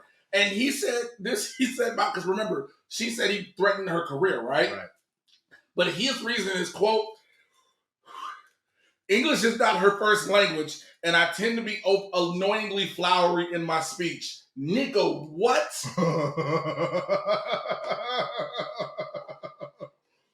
Hey, man. You need a minute? I'll take a hope from it. Wow. You're really in trouble. All right, put this aside. So, obviously, remember, Ray Fisher was the first one to really call him out. Charisma Carpenter spoke out, obviously, in her treatment. Finding out, was it her or who? Did she play Cordelia? I think so. She also mentioned about how he treated her when he found out she was pregnant. Right.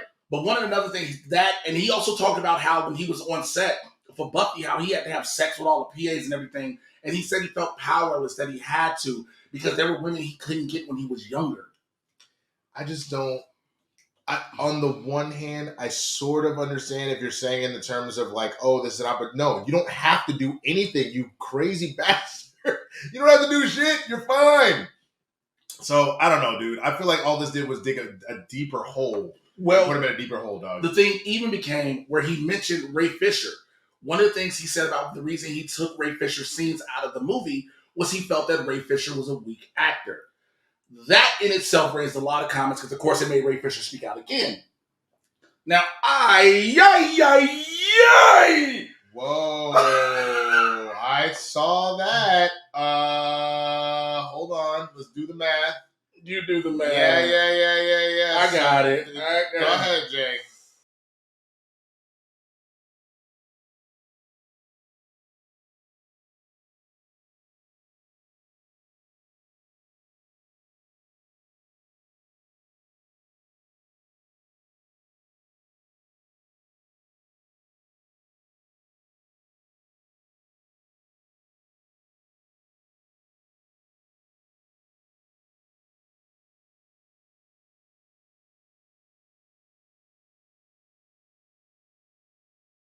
5:20. We are over halfway to the most ridiculous fucking sauce of this household. Tiger Otter, thank you so much for the very large donation who says, I choose violence. I will indeed agree with you. Hell. So you already got Jay looking like this.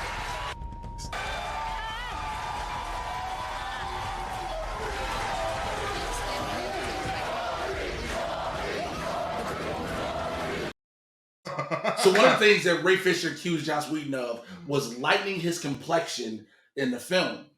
But what he did, now see, this is something where I get it. That's a common thing that happened to dark-skinned actors, where you have white directors or non-black people, non-people of color in general, just will say, because everybody. Typically, what ends up happening is if you don't light darker actors properly, then they start doing it in post, and they don't look. It don't look real. They don't look normal. And so, but one of the things that Joss Whedon said, he did change the entire tone of the movie and lightened it up.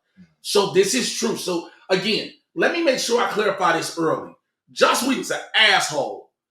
He's an asshole. But there are a lot of directorial things and shit in the film and cinema and the industry that aren't so much wrong.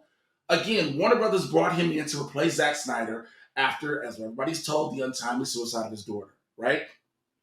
But they brought him in also because he knows how to do this, having done Avengers. Warner Brothers wanted a lighter film. He's going to make a lighter tone.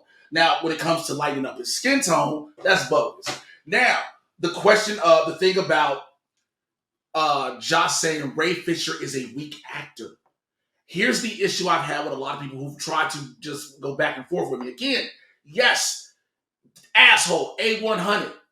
But directors are allowed to say if they feel an actor is weak. I think that is fair for you to write in the same way that like a coach, feels like if a player isn't up to snuff, they might bench them or things like that. Stuff like that's all relative. You know what I'm saying?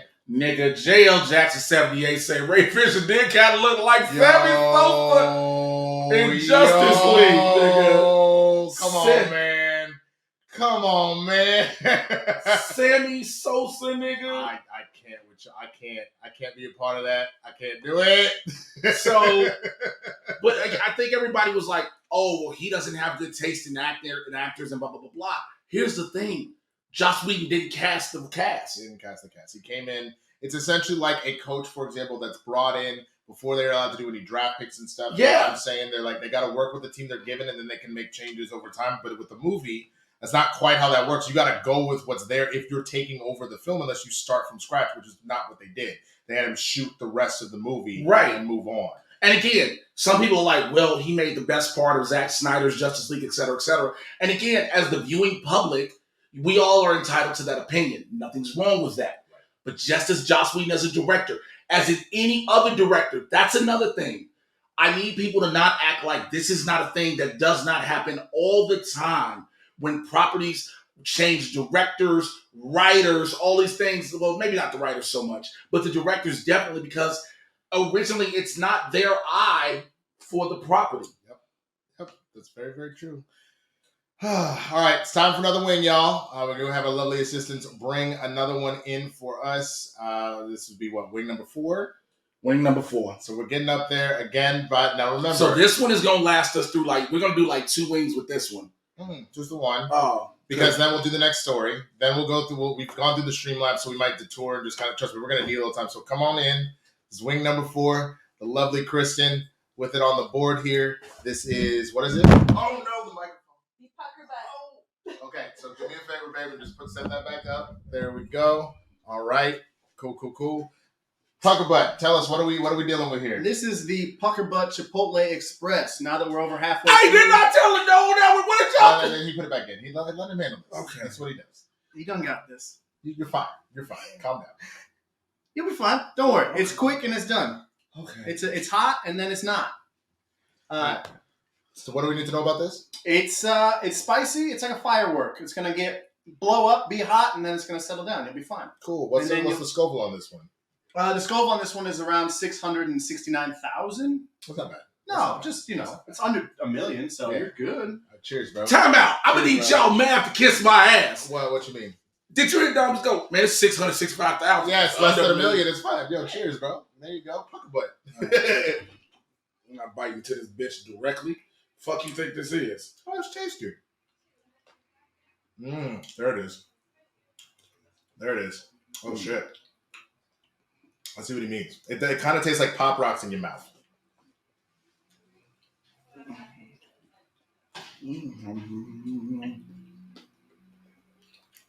Okay. Oh! Oh! Wow! Hey! Oh! Like Pop Rocks in your mouth.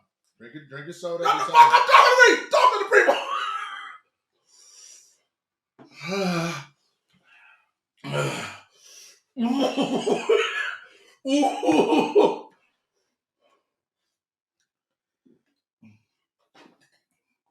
Oh, okay. Jay is already here. What the fuck? Oh shit.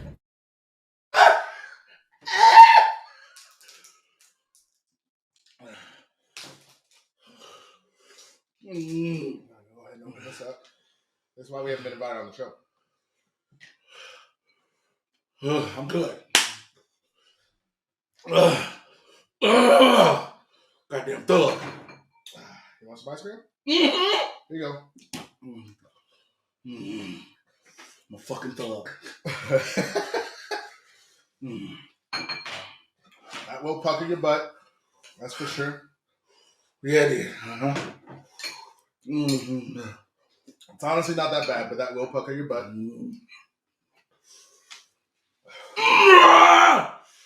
Breathe, dude. Breathe, Jesus.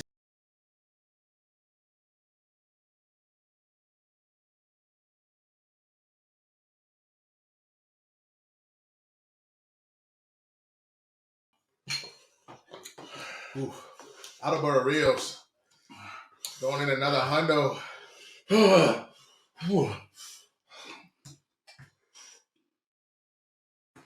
That puts us here. So you notice we're getting a little less talkative now. 6:25. So y'all are trying to take Jay away from his child for his graduation. We are well on our way. Ooh, all right. Okay. All right. Okay. All right. Okay. All right. Okay. All right. Okay. Also, this nigga owe me money. I'm gonna have to call you later. I gotta talk to you about some money. You know what I'm talking about. Jay, the Milky Rock, the Millie Rock ain't gonna help you, fam. Jay out here talking.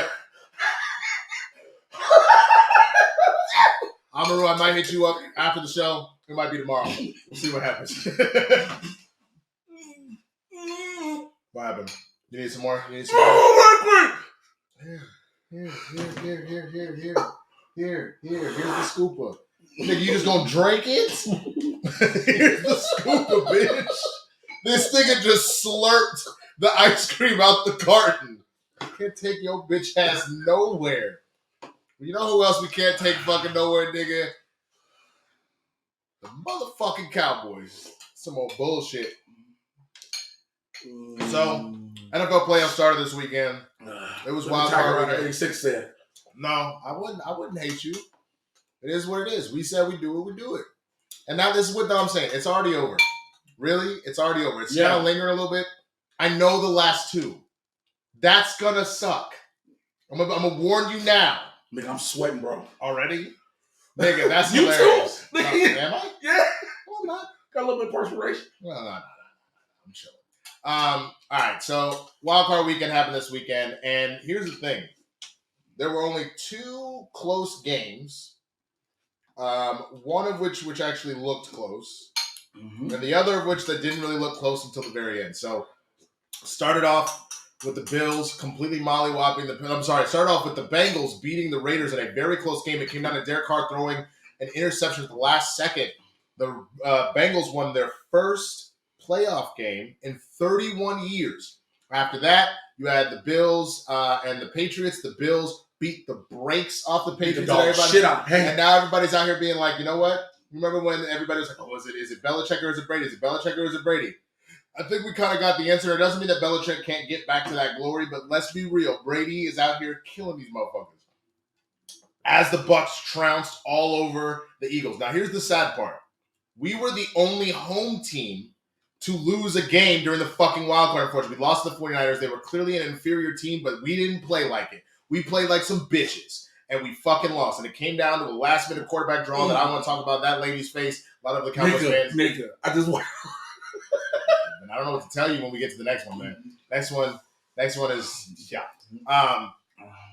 And then, of course, you had the Steelers going up against the Chiefs. The Chiefs just acted like... And they sent Raplesberger bye-bye. Oh, Lord. And then the final game you had, of course, was the Cardinals and the Rams, and that wasn't close at all either. So I got to ask you this question, Jay, because a lot of people are asking, did adding the 7th team really do anything? Because it's the same shit, like, with the exception of the Niners, everybody else that was in those lower seats got their ass whooped. Yeah, it just showed that, okay, you shouldn't have been in the playoffs. Mm-hmm. You know, it just didn't help out the grand scheme of things. Yep. I know at the end of the day, it's about stretching out the season, making more money, collecting more revenue, et cetera, et cetera. Mm-hmm. But that didn't, all you saw, I mean, you saw some good games overall. You got excited to have more football, but you didn't get this real competition every game. You didn't get that, bro. No, you really didn't, man. So I don't know. For me, I could have done without some of the extra teams. And I'll tell you this, as far as a Cowboys fan goes, I think that Dan Quinn is out here taking hella interviews. I know Dan Quinn is known for 28-3 with the Falcons and all that shit. I totally understand that. What the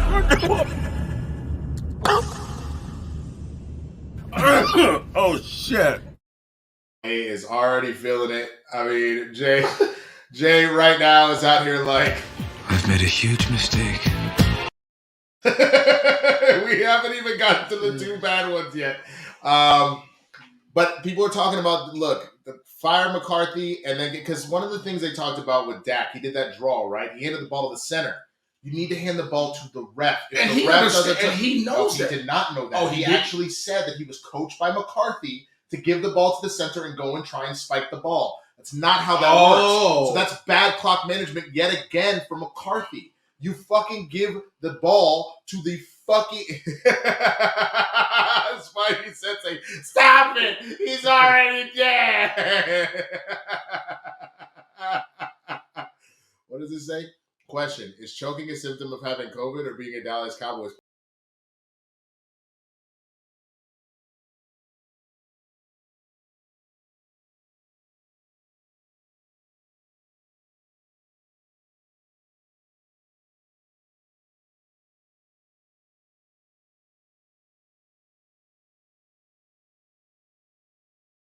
Receive, bro. Ask and you shall receive. We are at 8:25. We're at 8:25. Oh man. So go ahead and put that over there, bro. So all I'm saying is, this is what's so funny, is they're saying that you should fire McCarthy and have Dan Quinn take over as head coach. And I know the 28-3 thing, but look what he did to electrify that defense, bro. Honestly, that defense stepped up all fucking season when they needed to, with a few exceptions. They obviously got a little bit away from them with the Niners early on, but I don't know if you remember, Michael Parsons got pulled out real quick. He had a headshot. They thought he had a concussion. Yeah, I thought he was gone. I did too. I got worried. But you know whose racist ass it was gone for the rest of the game? Nick Bosa! He said, clock. And then he was smiling. And I'll tell you why. You know how somebody asked, did Winston check his text, though? Check my text. My texts? I just want to see. Who texted me? Shouts out to Kristin. She said, you can see the genuine fear in their souls. Oh, about us getting closer? Oh, what it... I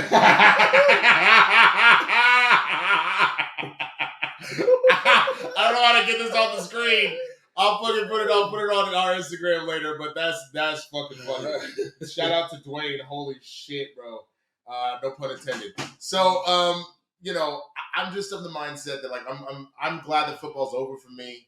It means I can, especially now with me having to figure out some life stuff, I'm happy to like be able to move on and focus on other Nigga, things. I knew it was done for us for a while, so I was like, you know, Yeah. as a Bears fan, we knew it was done. Now we're happy because you finally got rid of Nagy, you got rid of Pace, you got some good. You've been interviewing some pretty decent people for the GM and the head coach position. Now Leslie Frazier is one of choices, and I'm not really sure about all that. You know who took a hit though last night? Buda Baker took a hit. Dude, that was bad. Cam Akers That hit was that nigga like he was playing Pee-wee. So here's the problem. If someone hits and their limbs lock, so he got hit in the head, he said, and that nigga body, his leg, dude, his legs went stiff and his arms locked. It was the fact that when he got, after he lied down, he lied straight flat, bro. Oh, I was like, is this nigga breathing? That was so fucking bad. That was terrifying. AJ Green got hit and he got knocked into the multiverse. Like they were hitting each other, bro, in that Cardinals Rams game. So now the wild card weekend is over. Who do you have going the distance? Who do you think's coming from the NFC and who do you think's coming from the AFC? Do not be surprised if Garoppolo if Bosa plays and everybody gets healthy.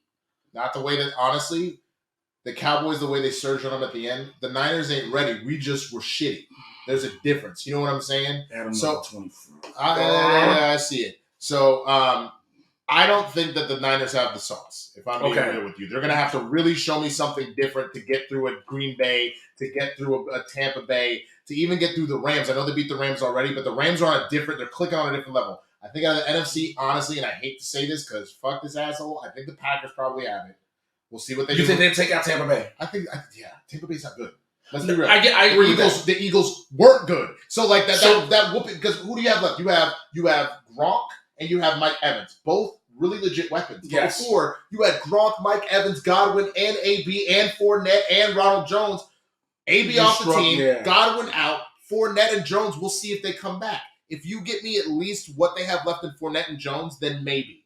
But otherwise, I don't think they have enough sauce to do it. The Packers are too stacked. Okay, I think NFC, I'll give it to the Packers. The way they've been playing, I hate that in my soul, I hate I have to say that. You know who I think's coming out of the AFC? The Bills? No. Who? This is wild. This is a hot take. No pun intended.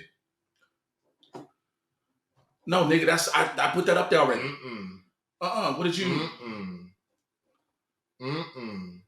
No. I'm gonna tell you. No. I'm gonna tell you. No. Yeah.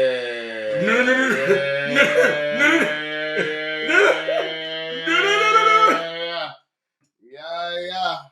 Hold on. Check your Cash App. We'll double check it. Hold on. Check your Cash App because another one I'm trying to tell you how much you got in your Cash App. We're gonna do this math. Okay, hold on. Okay. I got this. Hold on. You got I'm adding. Okay, so we got 30, 40, 50 here. You have 50. I got 50. And I'm over here with 25. So that's 75. That's 8. So that's 850. Oh, okay. All right, we good.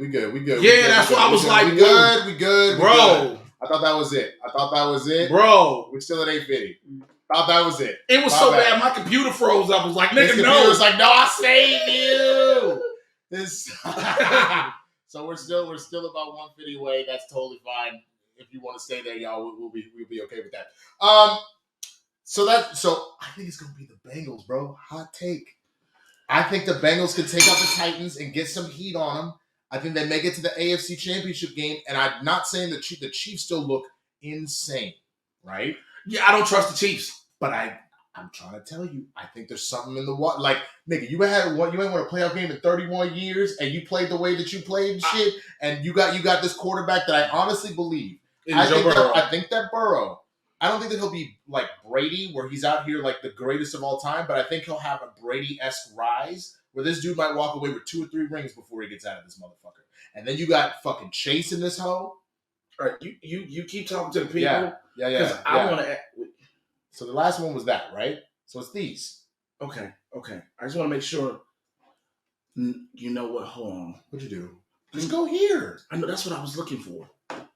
I am here. Analytics. I'm here. I just want to make sure that I saw it right. Okay.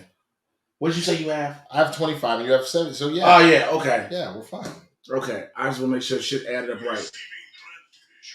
What did you receive? But yeah, so the Bengals are playing on all cylinders. They fired on all cylinders. But look, shouts out to the Buffalo Bills, bro. I mean, the Buffalo Bills looked really good too, but again, let's be honest, the Patriots, it was a false flag. No offense to the Dolphins, and then you play the Jets. You say, "Spit these niggas and calculate." I don't like that scream. I don't like that scream. I don't really like this.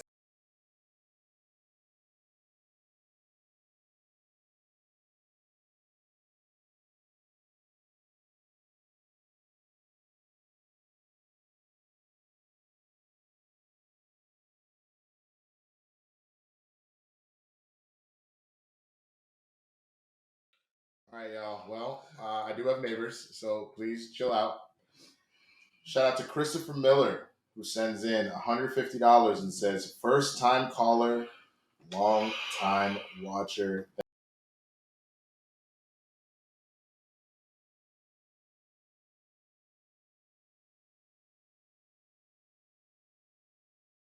And a nigga named Willie.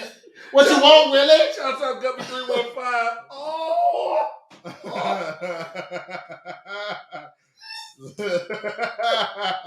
All right, let's go ahead. I gave us plenty of time. We're at 11. Thank you so much to everybody. Honestly, God, thank you to fans. So we'll go ahead and call our assistants in again, get another wing under our belt.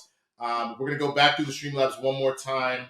And you know, we're gonna kind of talk about a couple other things before obviously the last wing is gonna happen as we get to the Karens, y'all. That's gonna be its own fun little thing. Here comes the beautiful and just lovely Kristin Rose, and this is the famous one everybody knows about. It's called The Bomb. Jay, how'd you do on that last one? I made it after a while. You were watching. Oh, I know. I was watching. I was there. He was squeamish. Yeah, this is smell it. This one needs no introduction. This is the one that everybody has been on. The Bomb has been on since, I believe, season 3 to the current season. It will never leave the Hot Ones lineup. It is the worst tasting. It is one of the hottest, and it's gonna fuck you up. Time out. Shout out to Kiddo Daisy. Join us here next week for Kristin and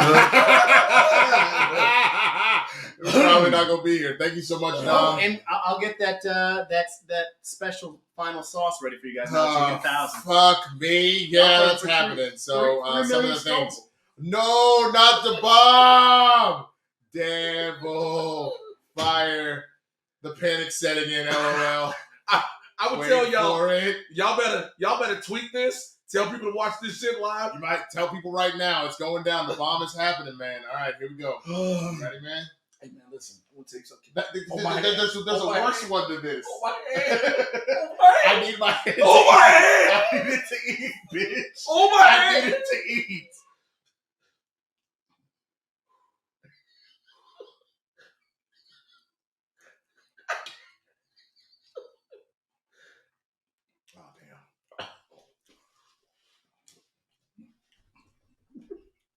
Okay, it's starting.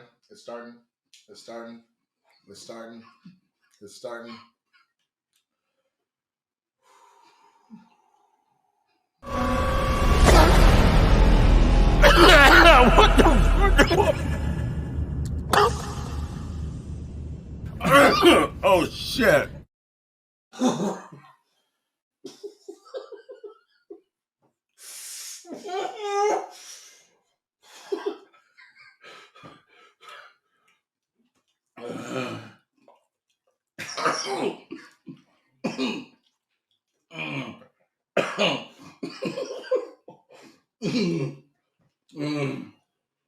I don't need to finish that.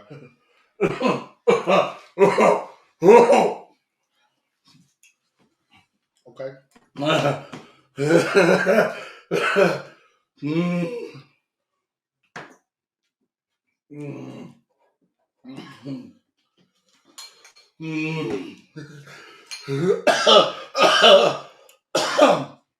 Hold on.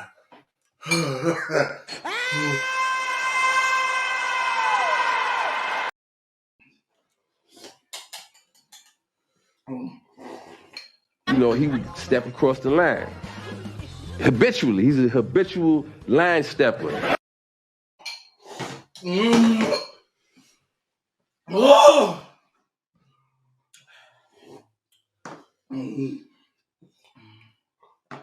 Oh, wrong order. Wrong order. Oh!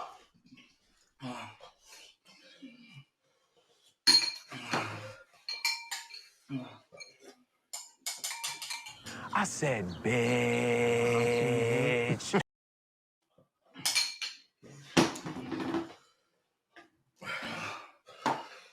You guys not gonna leave me any? Okay, cool. Cool.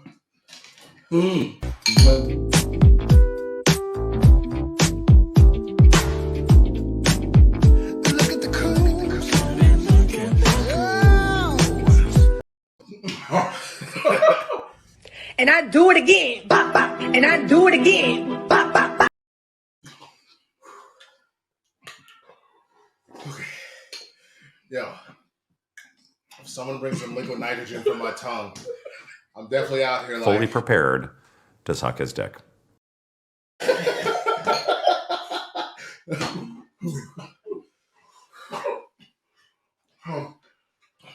No, stop! Yeah, okay. Whatever. Fuck this bullshit. Okay. All right, okay. All right, okay. Jay's out here thinking, Do something else! Do something else! That's it! That's all we want! Do something else! and now a quick commercial break brought to you by our sponsor.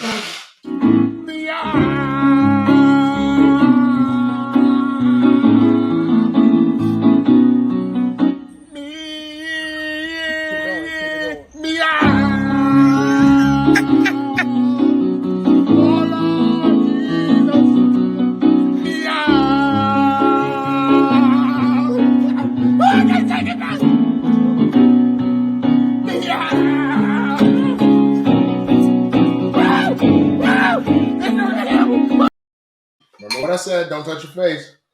Don't touch your face. All right. All right. All right. All right. See, let's again go through the comments. I scrolled all the way back to December. My bad.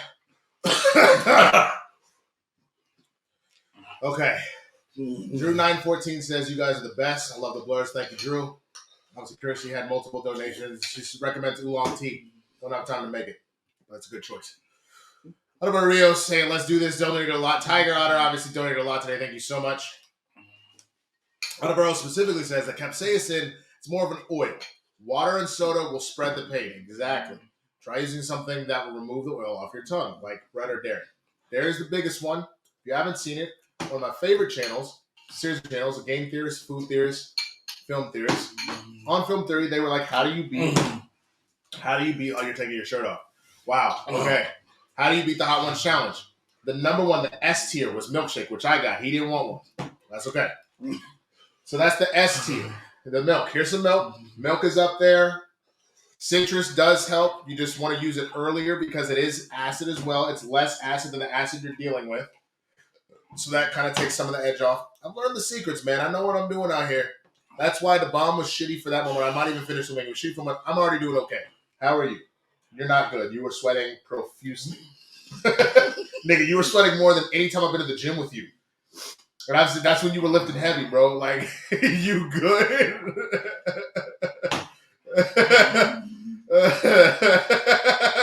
Jay's out here like, nigga, no. Ooh. So Jay is in charge of the comments because I can't really see them from here. I'm looking at the monitor all the way at the front. Kristin's saying, don't accidentally touch your nipples. Don't do that. You'll feel that. They're very, that's not a good look. Oh, see, T is like, ooh, Jay, take it off. Jimmy slapping his ass off. See what happens? See what happens, neighborhood? We come together. Wonderful things when we come together. This is, Jay, we got two more, man. Two more what? We got two more wings. Because we hit 1,000. We got two more wings. We're almost there. You know what we're going to do? Go ahead and bring in the last regular wing that we're supposed to do, y'all. We're going to bring it in. I don't know how the fuck we're going to talk about don't put your sauce hands on the napkins. Here, take this one and just don't touch it because otherwise, then they're all gonna be. You know what I'm saying? We need a clean one. So if you need to wipe your nose, you know what I'm saying? Wipe your brow. Do it with a clean napkin, not with your sauce hands. Here, let's do this. I'm gonna give you half. Take half. Put them where you need them. I'm gonna just put these over here. How you doing, Jack? Y'all good? Oh, we're doing good. All right, so this is the one that they normally end the show on, right, Dom? What are we looking at? Yep. This is ring number 6, the last dab Apollo. This thing is gonna knock you like Apollo Creed, my nigga. So here we go. This is the last dab. This is the final sauce of the show. Yeah, what's wrong? What's wrong? You guys.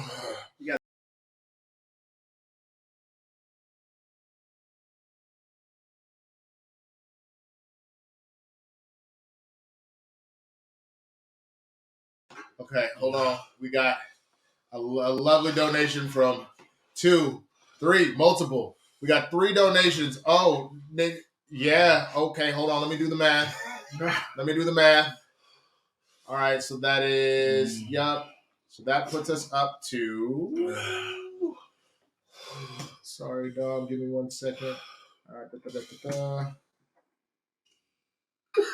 there we go. All right, we're at 1260. Thank you so much. Jay's on the vision quest right now. So, Dom, please continue. So, this is the last dab Apollo made with the Apollo pepper. It is one of the spiciest peppers in the world. And if you watch the show, you know you have to always add a little dab.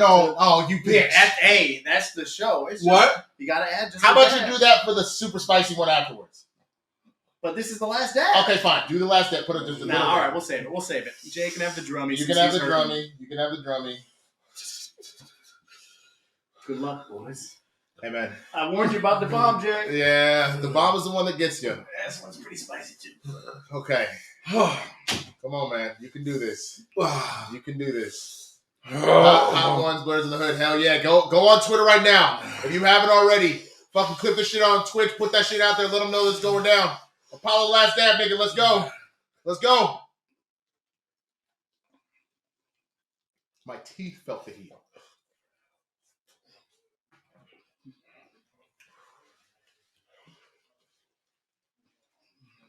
It's like the calm before the storm.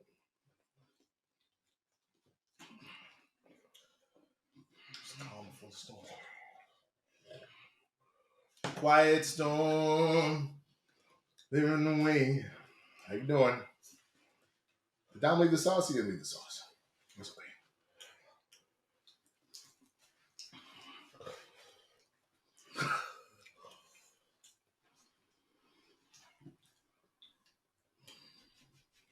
I feel that in my soul.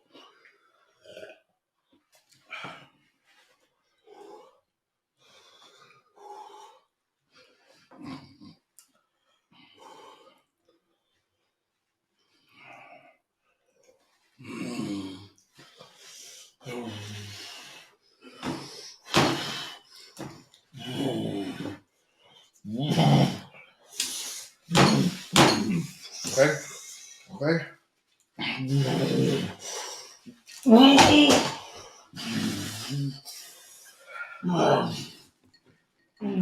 We'll see you in a minute. An ode to Karens, brought to you by Blerds N The Hood. Now, before we go into this dedication, you must be asking yourself, well, what is a Karen and what does it mean? Well, Karen is a mocking slang term for an entitled, obnoxious, middle-aged white woman, especially as featured in memes. Karen is generally stereotyped as having a blonde bob haircut, asking to speak to retail and restaurant managers to voice complaints or make demands, and being a nagging, often divorced mother from Generation X. Karens most notably have been known now to call the police on black people when they're just doing this thing called living. You know, something that God allowed them to do. This includes Barbecue Becky, Permit Patty, Sleepin' Sarah, and a host of others. And typically Karens feel that because they are white women, they are entitled to do whatever they want and make life choices based on their insecurities as well as fears. Well, here are a few moments of wild Karens caught in their natural habitat.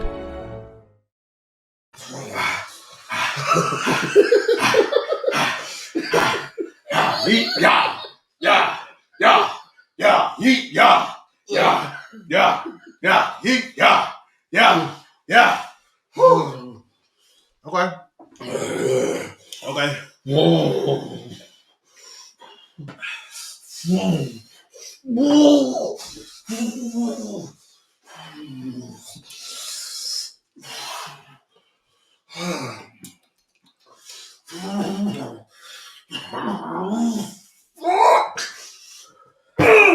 Drink milk, nigga. Drink milk. While Jay works on himself, here's oh no. Here's today's Karen. No, but you gotta go. You gotta go. I ain't gotta make you. Hey, I don't work for his company. I can't make you. I can grab you by the neck and slam you. What the fuck is you doing? What you doing? What's wrong with you, bitch? Don't fucking hit the security guard. Get your ass out here. No security guard. Yeah, you bitch ass. Yeah, that's why your ankle hurt too, don't it? Stupid motherfucker. Yeah, I'm at Wingstop. I'm gonna kick you. Wingstop. Yeah. Wingstop. Yes. Oh, two handicap. Yeah, they're niggers. They're what? They're niggers. Say your mouth again. Say it again. Oh, Beezy, say it again. Niggers. Show ass up. Fucking nigger bitches. Knock her out, cuz, on Beezy. Knock me out? You're a bastard. You're a fucking nigger. Next time you get in my face with that N-bomb, I'ma knock you out and I'ma tell her. All right, look. I think I know where that is. That's actually in the hood. There's a Wingstop, a Yogurtland, a Subway. It's the Ghetto Rouse, the Ashley Furniture. That's where we actually got our couch. It was a good Ashley Furniture. That's a ghetto-ass area. White people come in there, fucking with the black people, and think they ain't gonna catch hands. Say nigga one time. You already deserve them hands. Calling people nigga bitches while screaming on the phone? Fuck you. What you gotta say, Jay? Jay. What your name is, Jeff? Your name is Jay. Jay, what you think? Fuck that bitch. I'm sorry, y'all. Jay cannot come to the phone right now. He's out here like... We're totally insane. They pushed me out and maced me.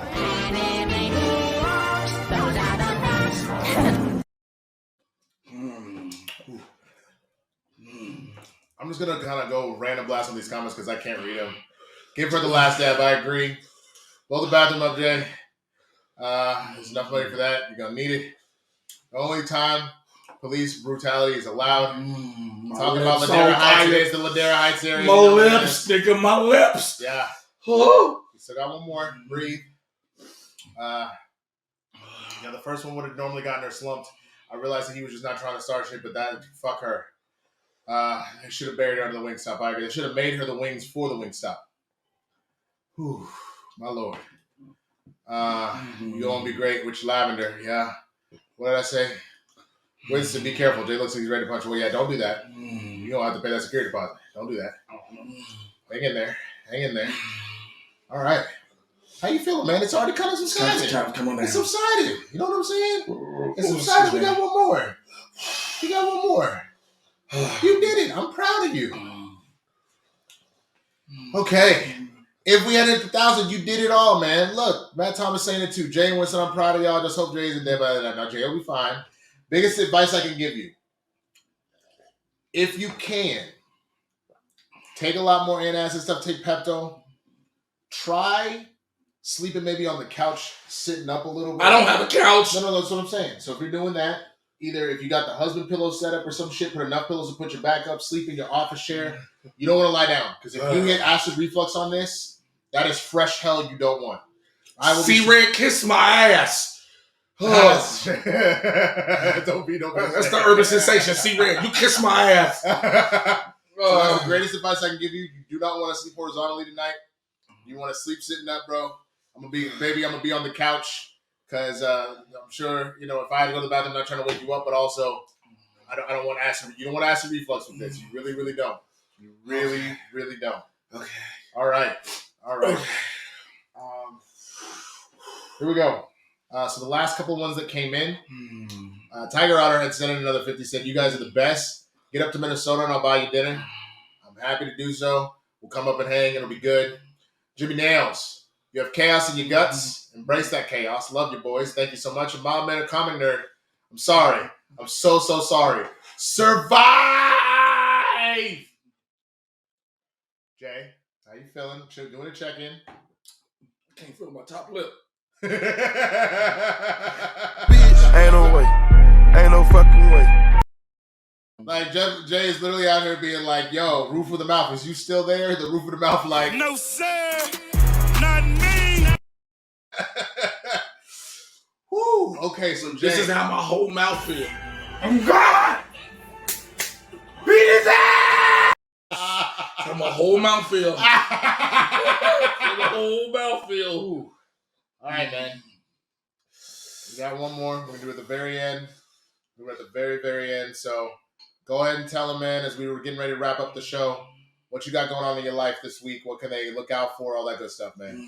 Tomorrow, I'm in Simi Valley telling jokes for Cosmic Comedy at the Rock and Roll Pizza Bar.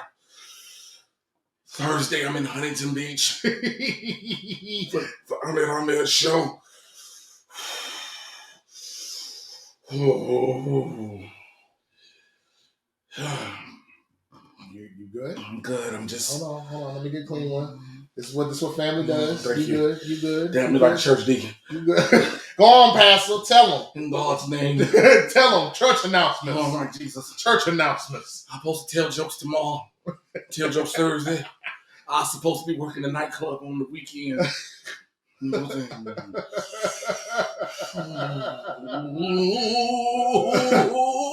saying? Jay is out here So we don't have the capacity. So is that everything? No, because I know what's coming next, and all I can think is This bitch. I know what's coming next. All right. For myself, you know where to find me everywhere the Swaggy Blerds are sold. Twitter, Instagram, Facebook, YouTube. Hey, man, look, if you're watching this right now, you don't already follow us on all the platforms. Us individually, or you see our names down here below us. You don't already do that. Please go and throw a follow on all those platforms, man. On TikTok, I got some cool TikToks coming out soon. I'm going to be streaming a decent amount this week. Why? Well, like I told you, I got no job now. So I'm going to be up on Twitch a decent amount this week. Please join me. Probably tomorrow for a little bit, and then Friday and some on the weekend. So definitely come and do that. I apologize for not doing Swag Day last week. We will be back this week. I was in my feels and I was way too drunk to be able to try and host a show. But we will be back this Sunday for real this time. Obviously, if if you love this show, I hope you already hit a like. I hope you already subscribed to this. Follow us on Twitter. Follow us on Instagram. Because we keep doing shit like this because of you, the neighborhood. All right? We love... I don't eat spicy shit, so I didn't do it for y'all. He definitely did this for y'all, man. So I got much love for each and every one of you, man. Thank you so much for joining us. No. Don't go. We got to eat the last wing. Oh. So, for those that know, thank you for joining us today. See ya. Bye, bitch. Bye, bitch.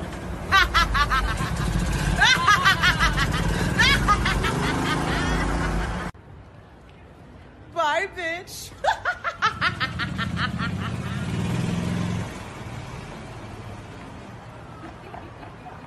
Bye, bitch.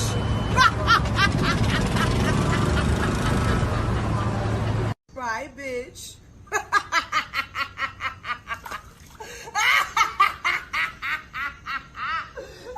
Bye,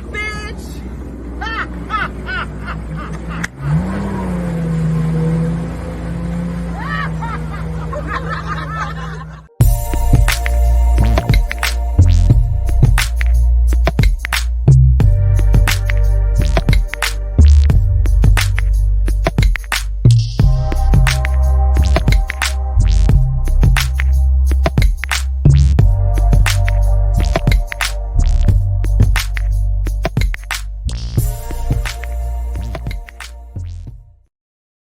So those that know.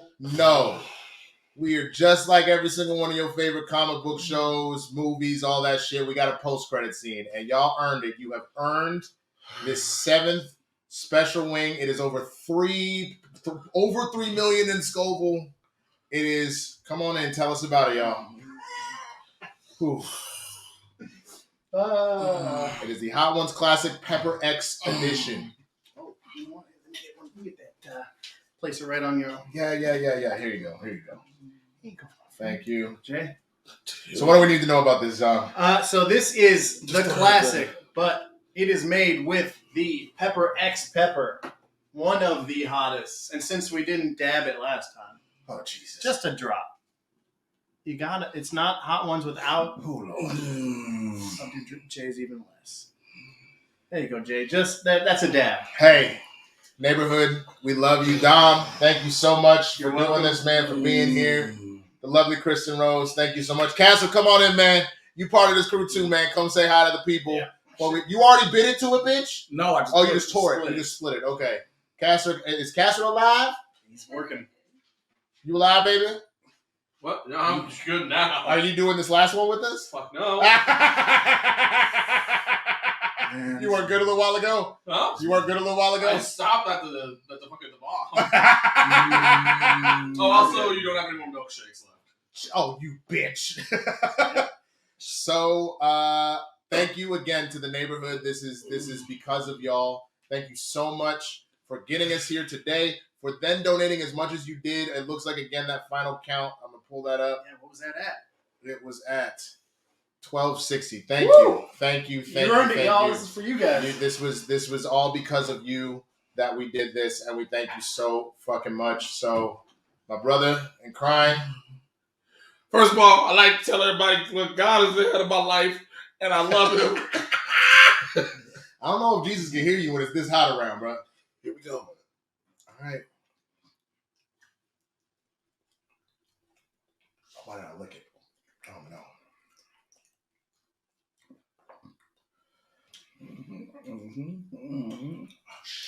Oh, shit. Shit.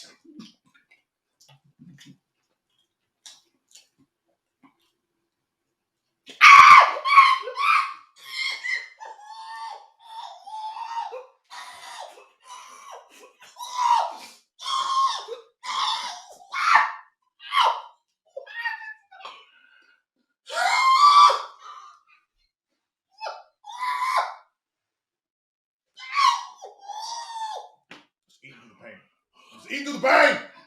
I'm eating through it. I'm real nigga. Real rap brawl. Boars.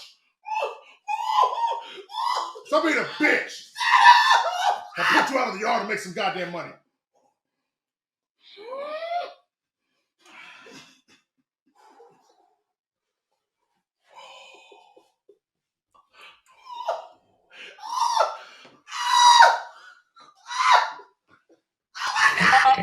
She oh now you can't speak.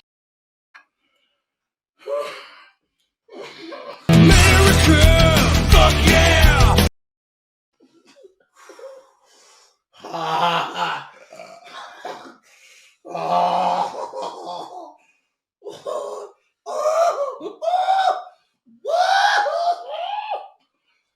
Oh, you are the... We do have neighbors. We do have neighbors.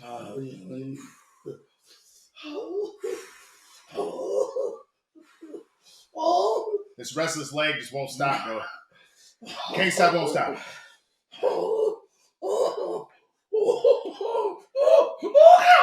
Why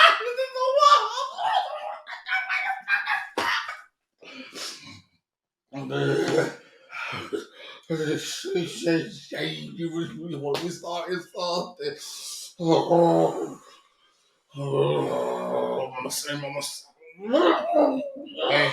Hey, Jay, I think I know the theme song when you get home to your toilet.